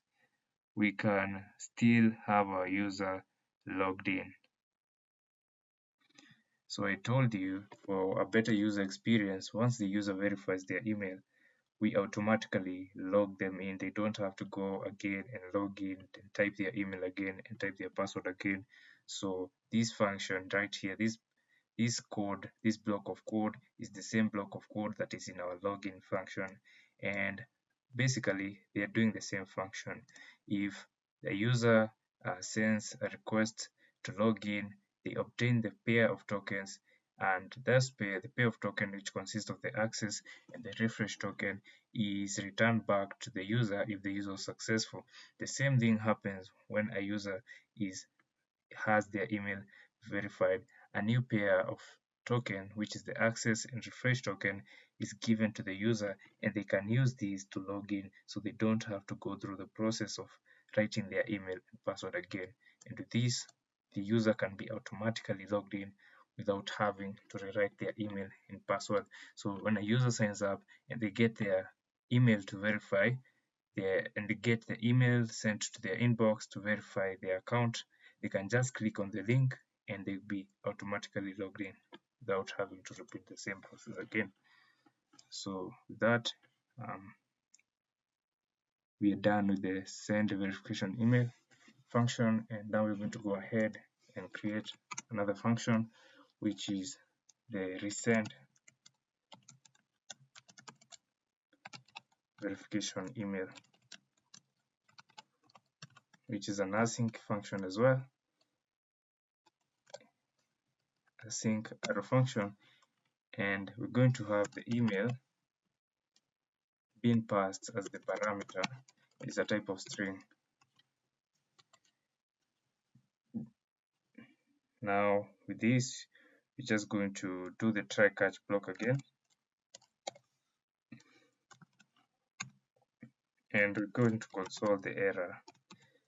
If we get an error, we're going to console log the error and specify which function is causing this error, and we're going to have our error in the console and see what is actually happening. In case of an error, we'll be able to debug, and we're going to have a response, and the response will be set to this, and we're going to be sending the email as the data.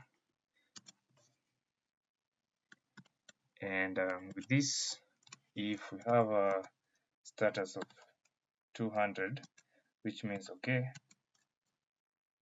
then we can go ahead to return our response.data. And if we go back to our views.py right here, we have our recent verification email, and we only get a message back. So it means that in our services here, if you're going to specify the return type, then it's going to be a type of message. That's actually going to be a string. Now that we have this, I think our out service is almost complete, and we have one last function, and this is going to be the logout function. It's also going to be an async arrow function, and you don't need anything passed in the parameters here. What you're going to do is just call our API and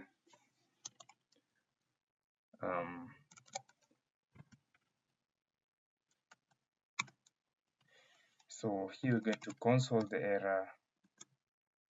If in case we're having any error, we're going to console.log the error. And I'm also going to set my cookies. I'm going to remove the access token, and I'm going to remove the refresh token. That is going to happen even when the request is sent to the backend and is successful. This is going to happen still. But even if there's an error, I want the cookies to be removed. That is the access. I want the access token and the refresh token to be cleared. I'm going to create this response, and it's going to be a simple post request to the backend. And what we're going to be passing here is the refresh token, which is going to be blacklisted. So the refresh token, you can actually use the variable, is going to be cookies.get the refresh token.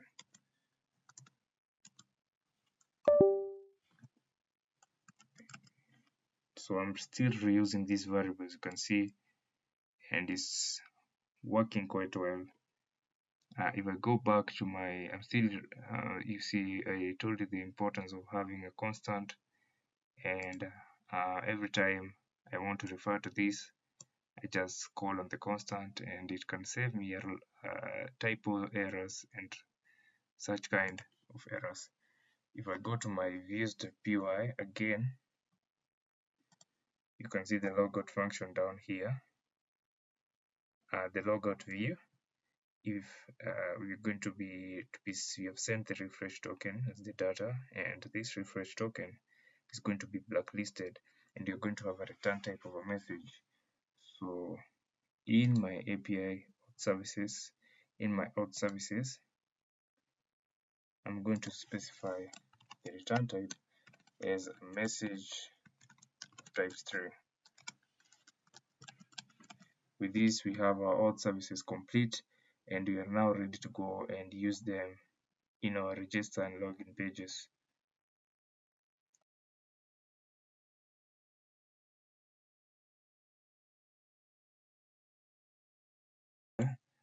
Creating our routes with Next.js, and I like Next.js because you can group your routes. Now this has nothing to do with the path. This will not have anything to do with the path, but I can put my routes in a group and I can manage them the way I want to. If I wanted, I could have another folder like this one, and I could have the protected routes, and I could use that layout to make sure that every user that is going to access those routes in those folders they're logged in or they're authenticated. Now, a lot of things you can do with the routing. You can have standalone pages, you can have public routes, and all this. You can have the dashboard route, and that's a cool thing, I think. Now here I'm going to have my children.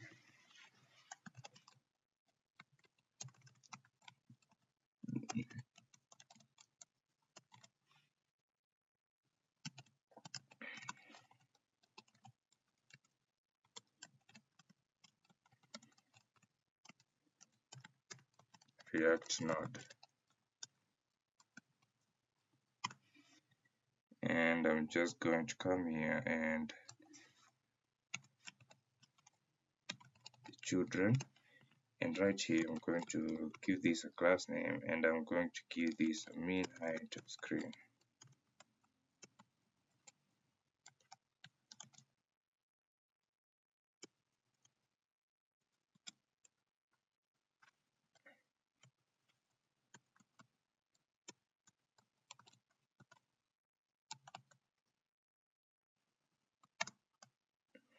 With this, I'm also going to say width should be full, and I'm going to go ahead and create first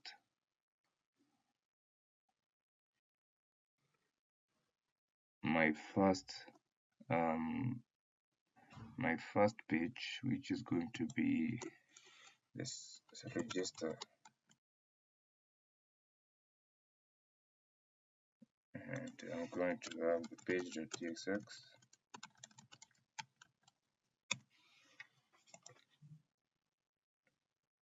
Now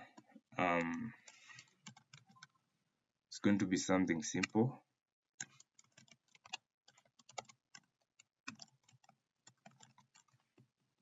and I'm going to need the use state imported right here.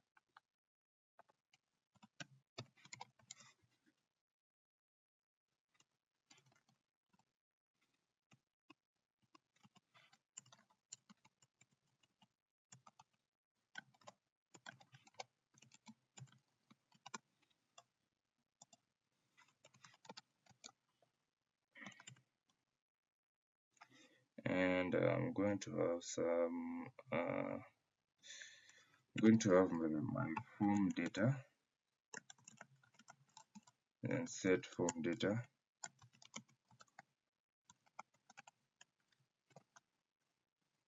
use state, and going to be username. No, it's going to be email. Sorry, email.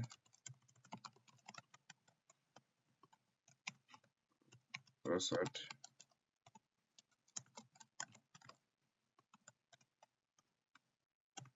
Password 2.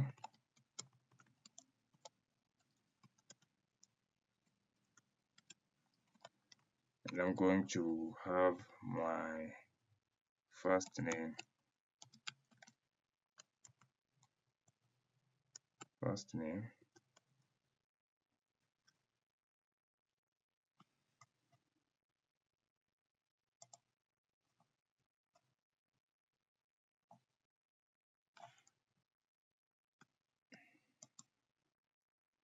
My first name and my last name. Yeah, first name and last name, just confirming everything. So it's the first name and the last name.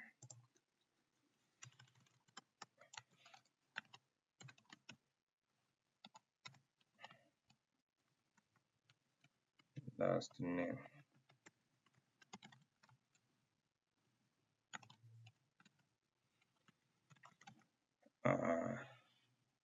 You can now go ahead towards some styling, and I'm going to paste in the rest of the styling so you can add it. So I'm going to go ahead and also have a error state really quickly, and set errors, and I'm going to use a state of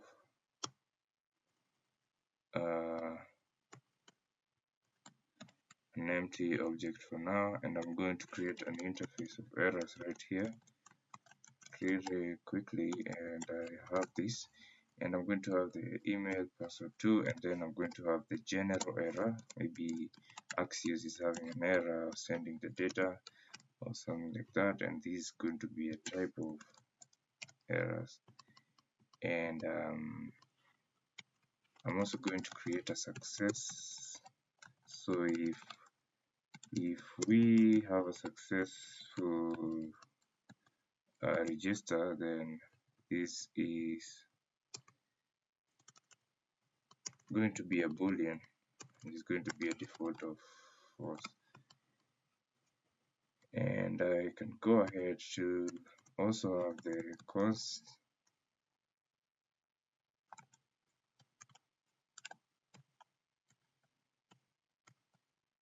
I'm going to have the const is loading.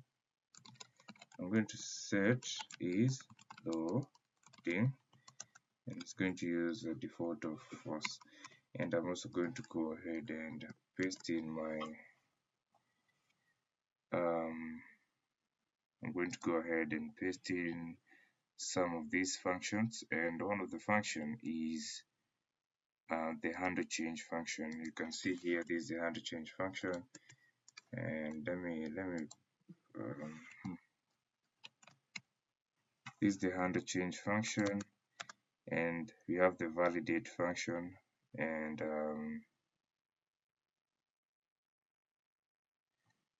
password one does not exist here. Password one does not exist, sorry. So this is the password. This is just a password. So password. So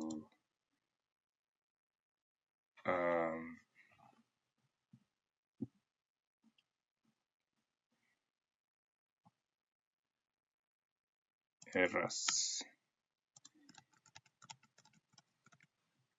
So every time I use a type, the errors will be cleared. But if a user fails to input any of these fields, then we have to call this function before we register our user to validate that they have all the required fields. And what is being returned here is a boolean. So if we have no fields, if you have no errors, then we get a boolean return of true. And if it's true, then we're going to go ahead with the process of registering our user. But if the user fails to input some field like the password, the email, the first name, or the last name, then they won't be able to register. They won't be able to proceed with registering. With that being said, let's go ahead and style up now. Actually, now design our register page, and I'm going to have a main height of screen again, and I'm going to have a BG gradient to the bottom left, and it's going from blue from indigo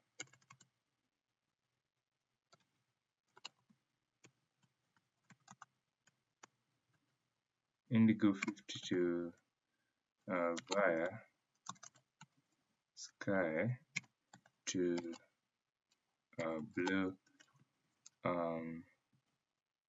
200, and I'm going to have a display of flex, and I want all the items to be centered, and justify is going to be center,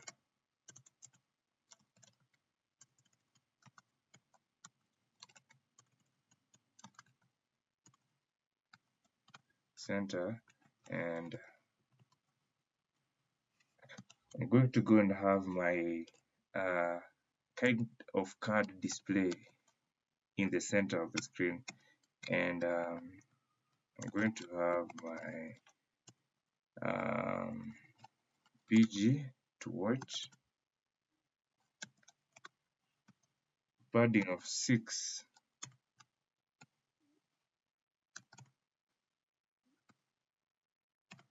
And rounded is going to be large, and the shadow is going to be, and the max width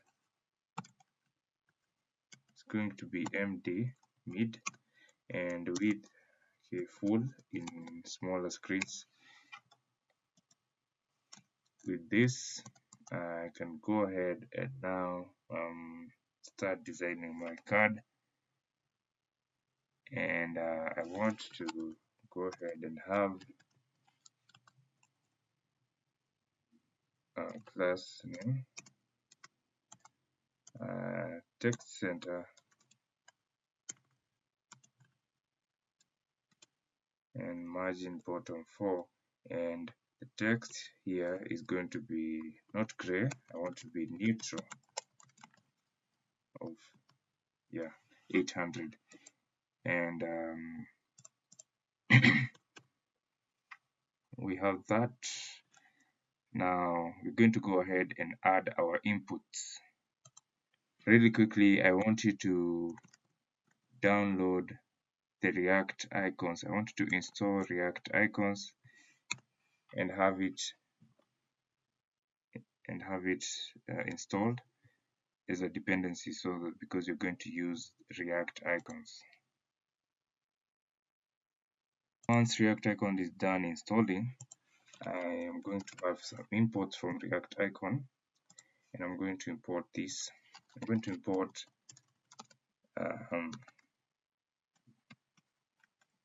fi mail,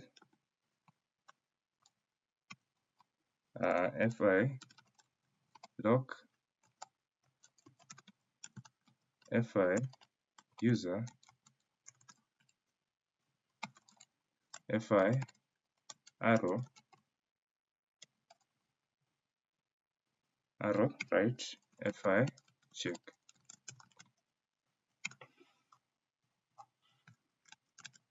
Alright, and before you even continue doing this design, I want us to have a state here.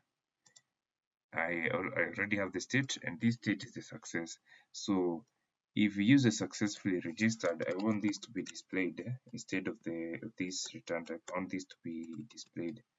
So if user is having a success, I want this to be returned. Registration, and I want this to be returned. Exactly this to be returned.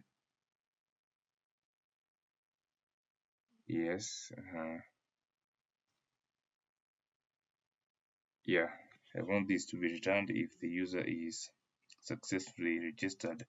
And I want this also, so I'm going to have a small span right here, and it's going to be class name,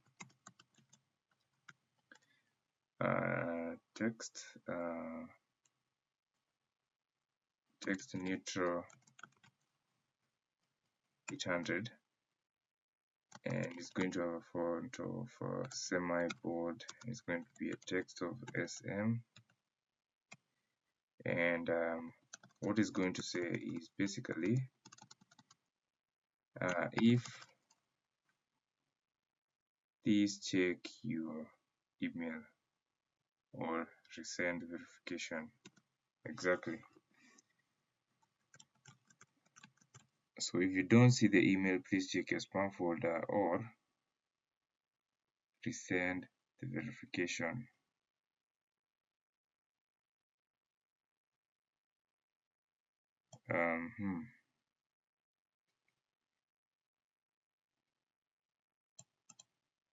Okay.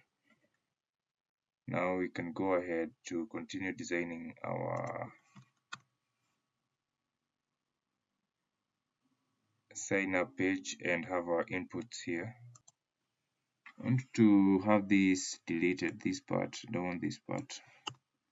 So I'm just going to leave it up there.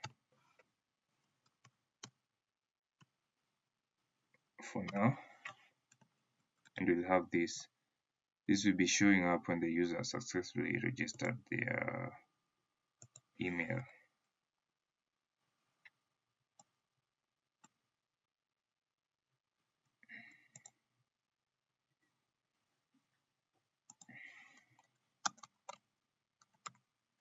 Margin bottom here of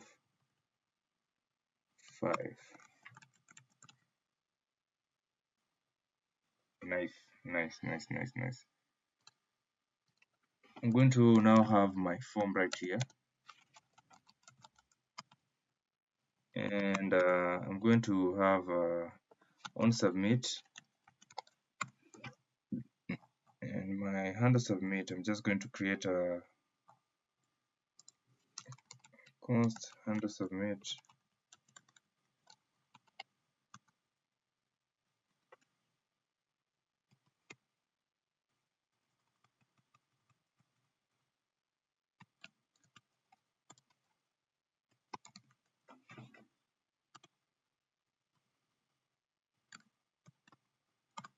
And I'm going to have a e dot prevent default.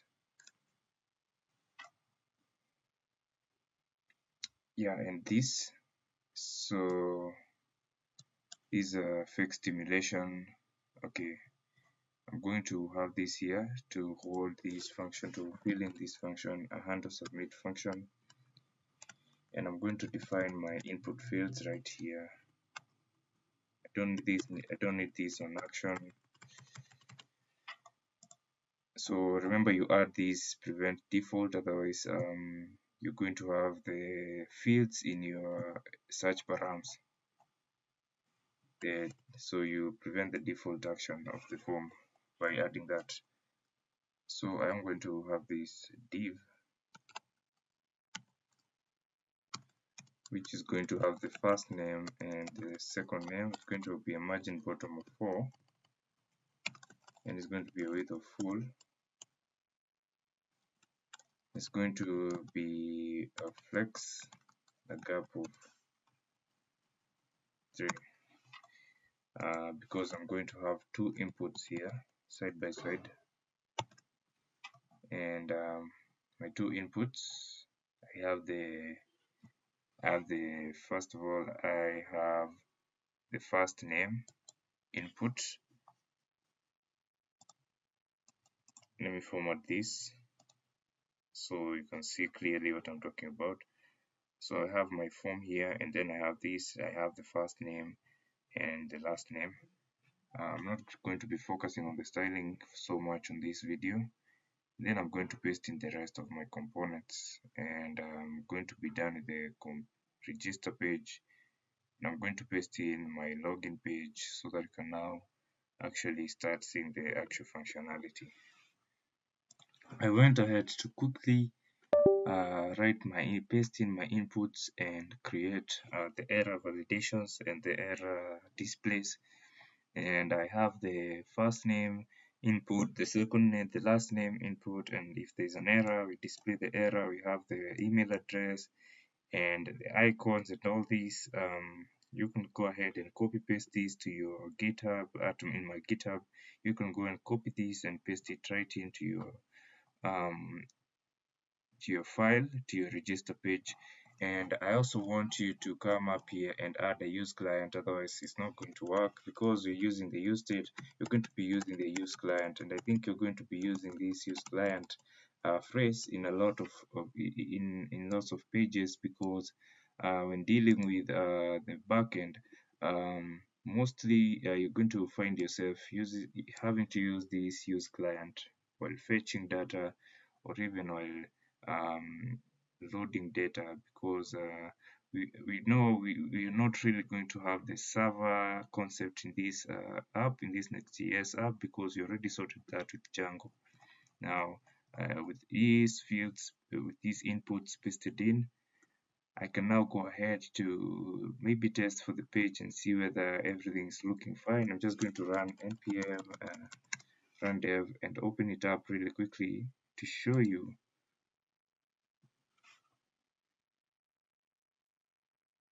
and test for the functionality to see whether it's looking good and whether you're good to go.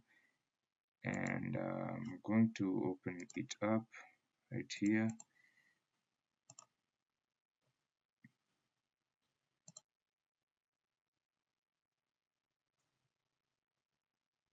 It's taking a while to load.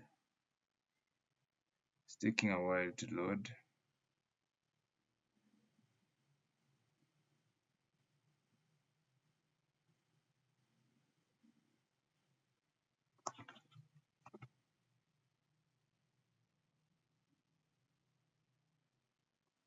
There is no default export in React. Okay. Export const register.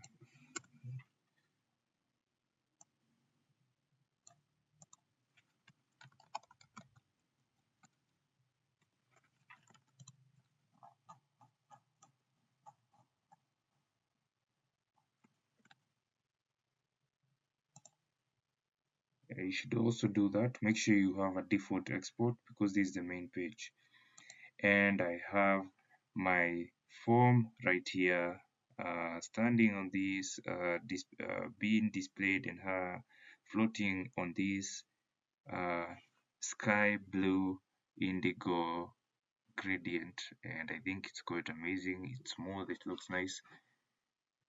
Now you have to realize that these are the inputs that I just created, and if I try to do anything, I'm going to show you. So if I'm trying to do anything right here, and maybe I miss one of the fields, then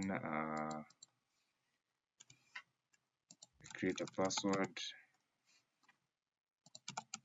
If I try to submit, you can see the errors are being clearly displayed, and this is amazing. You can see we being told we need the email and the passwords don't match.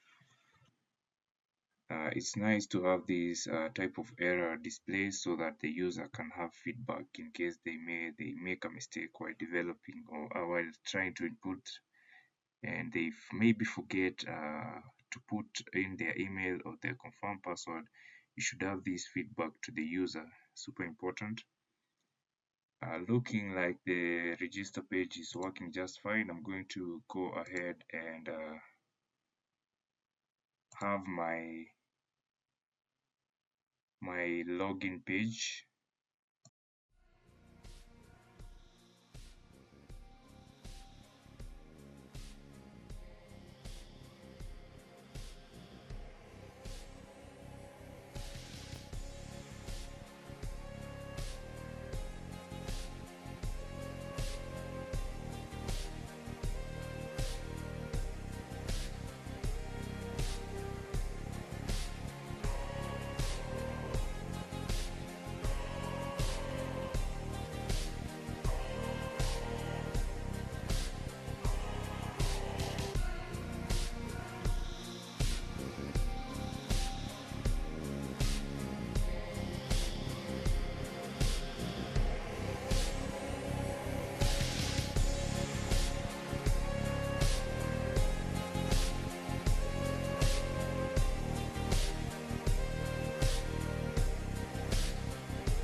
I want to now go ahead and actually register my first user and see whether it's going to work out. I have this fake simulate API call which I'm going to replace with a response of auth service register. This is where our services come in handy. So register, and we can have our form data passed in, and with this if we actually have any kind of response, if we have a response, then I'm going to remove this code of block from here and put it inside our if clause. So if we have any kind of response, it means that we have a success. And with this function now complete, I can go ahead and try to register my first user. And I'm going to reload this page. Before you actually register your user, make sure that you have your backend server up and running. Make sure you have this backend server running. And I'm going to put in the name. I'm going to put in the email address, and I'm going to write my password, and I'm going to create my account. Hoping everything is going to work out just fine. And I know this tag is misplaced, but I'm going to go ahead and look in my email and see whether I've sent the email. And should be seeing the email right now. Don't know what's wrong. So I actually got the email, and yeah, I got the email. You can see 1 minute ago. Yeah, I got the email. I got the email. We got the email, and it now shows that our old system is up and working. Nice, we have our old system working as it should work. And if you don't get the email in your inbox, make sure to look at your spam box, and you should get your email in your, if it's not in your main email, if it's not in your email inbox, make sure to look at your spam inbox, and you should have your email right there.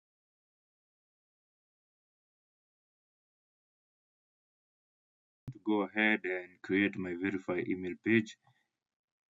This is the URL. This is the URL that is being that the user is being redirected to, as we stated here in our activation URL.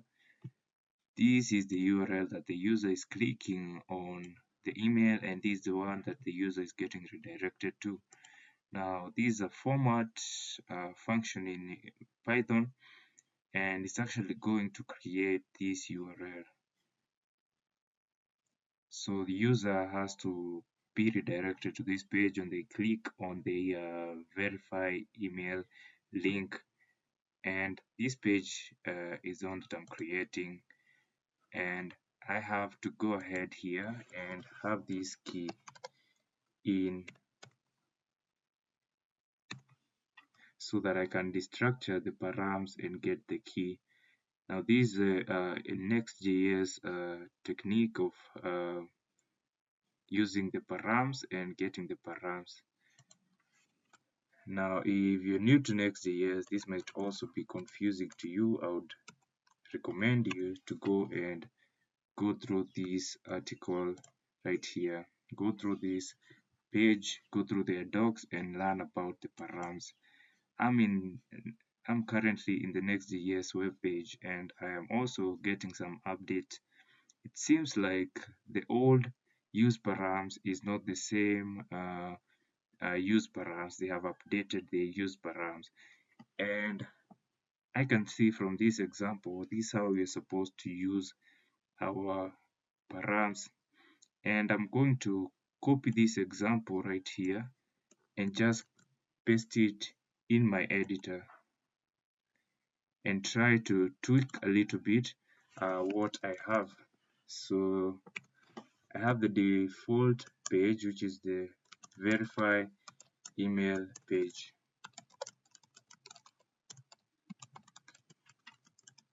and I'm going to just paste in what I've just gotten, and I'm going to import this from Next navigation. And what I have is a key. So mine is a key, as I've stated here. I'm going to destructure the key from the params. I don't have the item and stir and whatever. I'm going to use the key, and it's a type of string. Now, if I have this, I think I'm now I can now destructure my key from the params. I don't know how it's going to work. Let me look again. Yeah, I have to again destructure now the key from the params. Okay, const key from the params, and I'm trying to now, I'm going to console.log the verification key first of all to see whether it's working as expected. And let's see if everything is working as expected. Let's see whether you're getting the params correct. Let's see whether you're fetching the params correctly. And if I click on this link, I'm supposed to be redirected to my new page.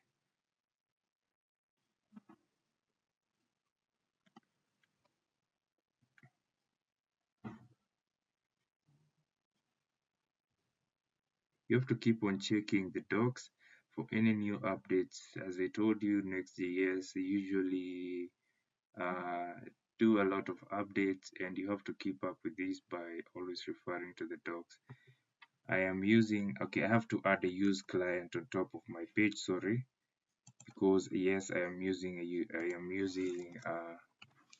use param, so I have to add this. And once I have this added, I think it should be, I have the verify email page. I'm going to look at the console to see whether I've logged the key, and this is my verification key, so it shows that it's working. This is my verification key. I can see from the URL above that this is my verification key. This is what I'm console logging. Yeah, it's working. And now I have to complete this verify email page, and I'm going to just paste in. Before we even proceed working with the verify email page in your services file, I would like to come here and make the following changes still. Add this return error on the catch error block. If in case we have an error, we're going to return an error. And right here, you should just return the whole object, the whole data, the response.data. That includes the access, the refresh, the message, and the user. So have this to return the data, and on the catch error, make sure you return the error. Moving back to our page, I have the status, and I also have the error message. So if you're going to have an error message, you're going to set an error message. If you have a key missing, obviously you set the status to error. And remember, if you have the error status, you're going to have this div. And if you have the success, you have this div. And if you have the verifying, you're going to be having this div that is telling us we're loading. Or like me asked to go ahead and have this spinner, maybe a spinner to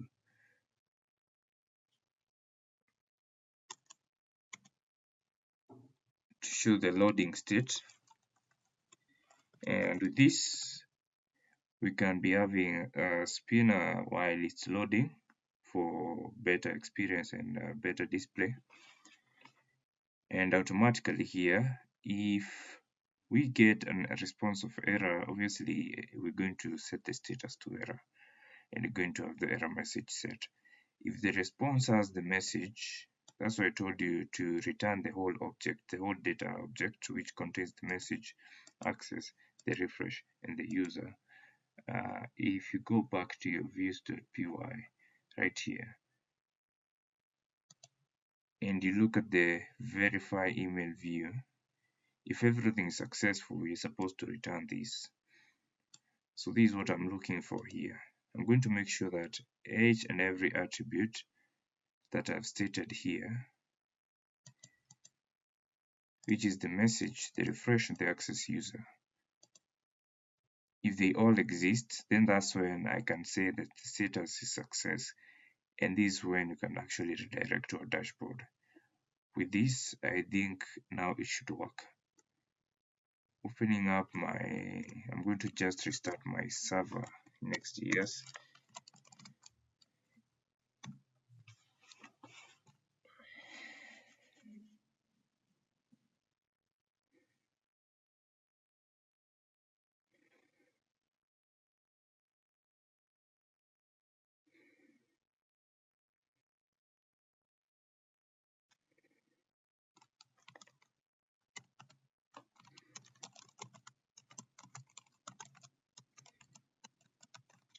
Running npm run dev to start up our server.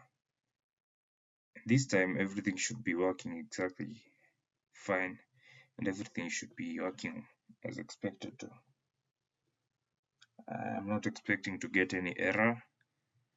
I've worked a lot to fix most of these errors, and I'm sure I won't get an error. And there's something small I would want you to change. In this user return, in this user interface, this ID is not a number. I had set this to a number. It's actually a string. It's a string.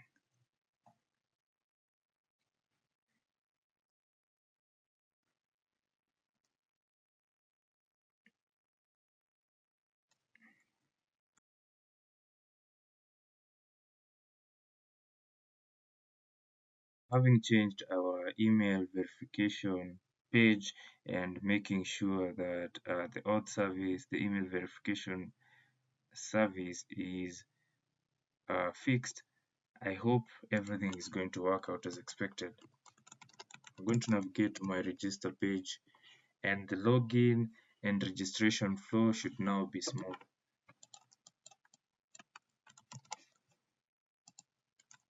Putting the email and putting in my simple password. I want you to have a simple password that you can remember, that you can reuse. You can note down your password somewhere because you're coming to test our login function again.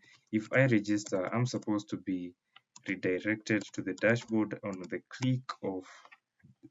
clicking the link. I should be redirected to the dashboard because I'll be automatically logged in. I told you I want the user experience to be smooth. I want the user experience to be better. So if a user registers and they click on their link that is sent to their email, they are verified and automatically redirected to their dashboard page. I'm going to click on the create account button and hoping everything's going to work out as expected.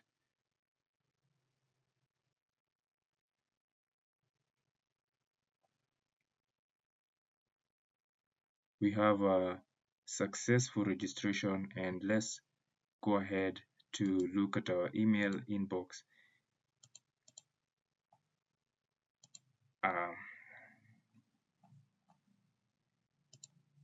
And we have this new message, and this is the verification email, and I'm going to click on the link. I'm redirected to the verify email page on my front end, and everything should be working as expected. Everything should be smooth, and I've been verified successfully, and I'm being redirected to my dashboard page.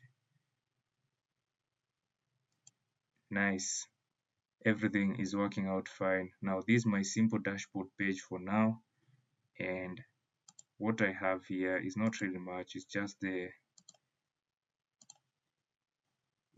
a button, a simple button that is on the right, and some styling, a padding of 20, and the heading. That's it. Now I want us to test for login and logout. First of all, I want us to test for logout. So I have this button which when a user click is supposed to log them out, and on click of the function, we call this, on click of the button, we call this function on logout. So I'm going to implement the logic here. I'm going to have a try catch block, and I'm going to console.log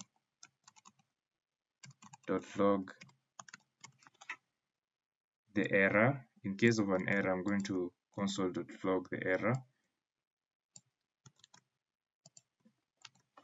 I'm going to say logout error on the dashboard to specify where I'm getting the error. And I want to know this because I also have a try catch block within the auth service. So if I'm getting, so either of them, I need to know exactly where the error is occurring. So I'm going to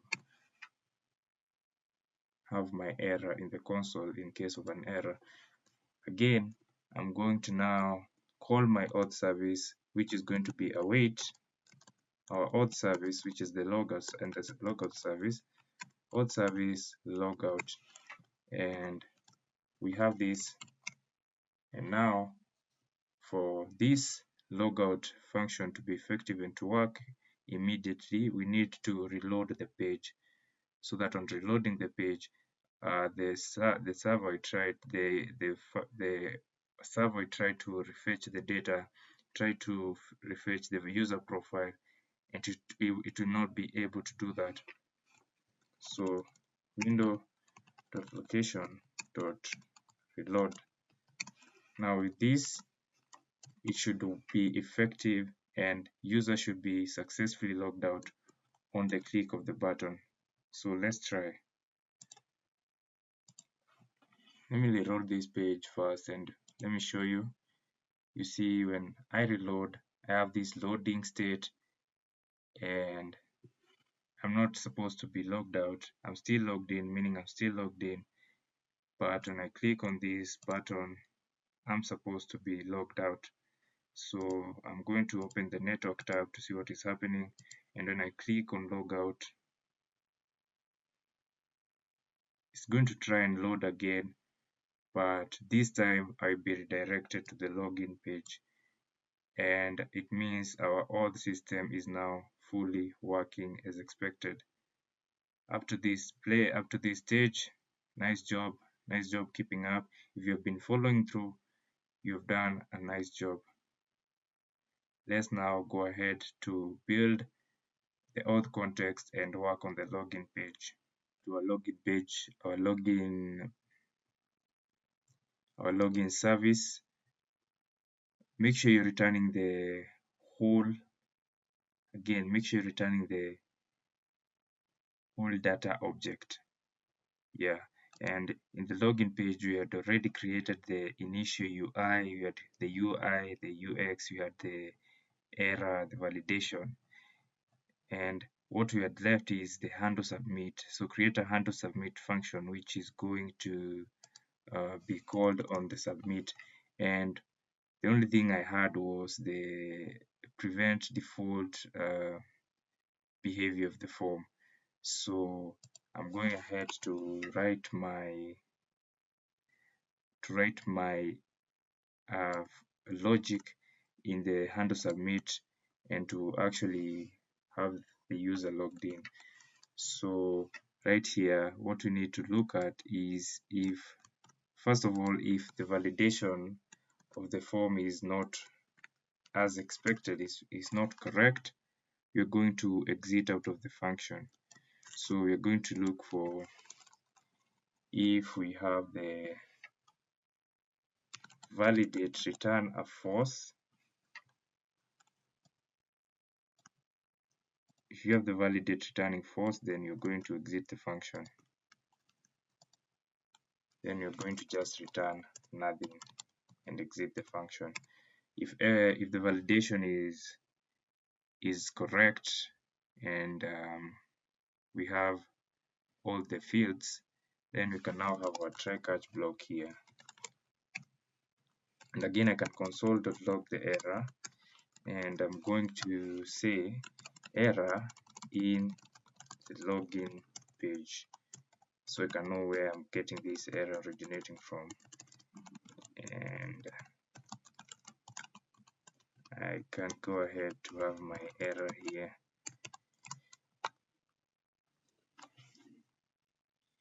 Now I can go to ahead to create my response, which is going to be an await of auth service login, auth service dot login, and we can now go ahead to pass the parameters, which is the form data dot email and the form data dot password. And I remember I told you to return the whole data object. So if you're getting a response, and I want to check if not just a response, if you're getting the response and you have the user in it, the response and you have the user, then it means this was successful, and we can go ahead to redirect our user to the dashboard. And I'm going to window dot location dot href to the dashboard. The user is going to be redirected to the dashboard if everything is working out as expected and the login was successful. So if I have this simple function, I am now hoping everything is going to be working out correctly and as it should. Let's test this. I'm going to save and I'm going to go ahead to my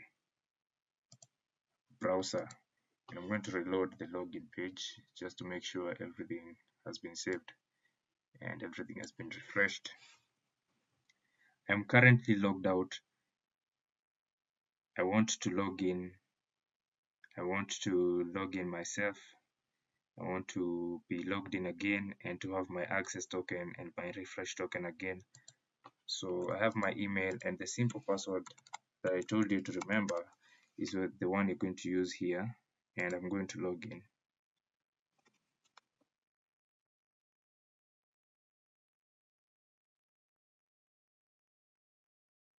And I got a status of 200 and now I'm being redirected to the dashboard, meaning that everything is now working correctly. Now for more advanced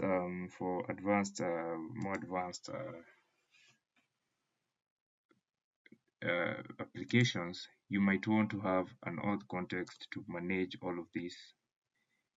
And you can do this by maybe having a provider, an auth provider, and then wrapping the whole of your application in the auth provider. Now let me show you an example. I'm going to create a provider, an auth provider very quickly, and I'm going to have a new folder, components, and I'm going to have providers here. And this way I'm going to have my auth context or my auth provider if you call it. So I'm going to name this auth context.tsx, and I can have my auth provider here.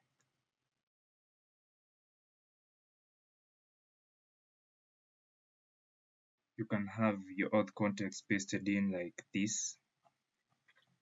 Now you can decide to use this provider, this auth context, or you can even decide to use Redux to manage your auth state.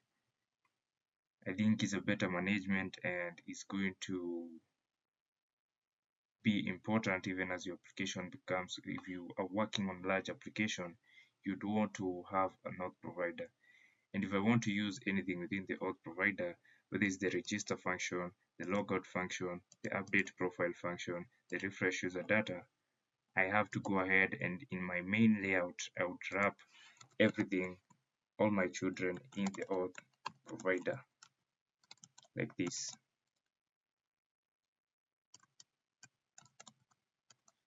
I would wrap my children within the auth provider and I would import the auth provider and I would have my children in the auth provider.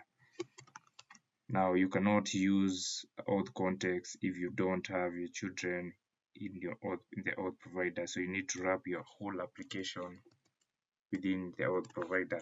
And if now I have the auth provider, I can replace search functions with just a simple call of the use auth.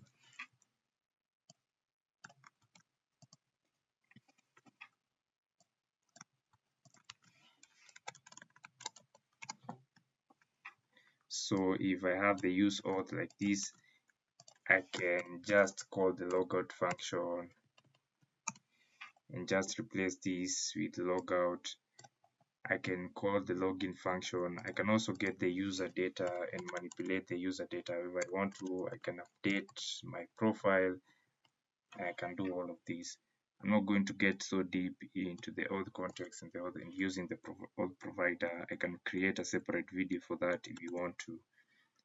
But I also want you to note something I did not mention. I forgot to mention in my dashboard is that every time we are loading the dashboard,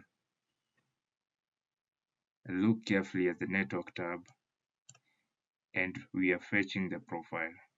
And it's a status of 200, meaning it's an okay status. We have our bio, we have our email, we have our first name, we have our GitHub URL, and we have all the user data. This now brings me to the end of my tutorial. If you found this to be educative, enlightening, or any kind of information that helped you, can you please hit the subscribe button and also like this video so that the algorithm can promote this video to more viewers. I really learned a lot personally while creating the tutorial, and I hope you learned a lot as well. Thank you very much for staying tuned in. Until next time.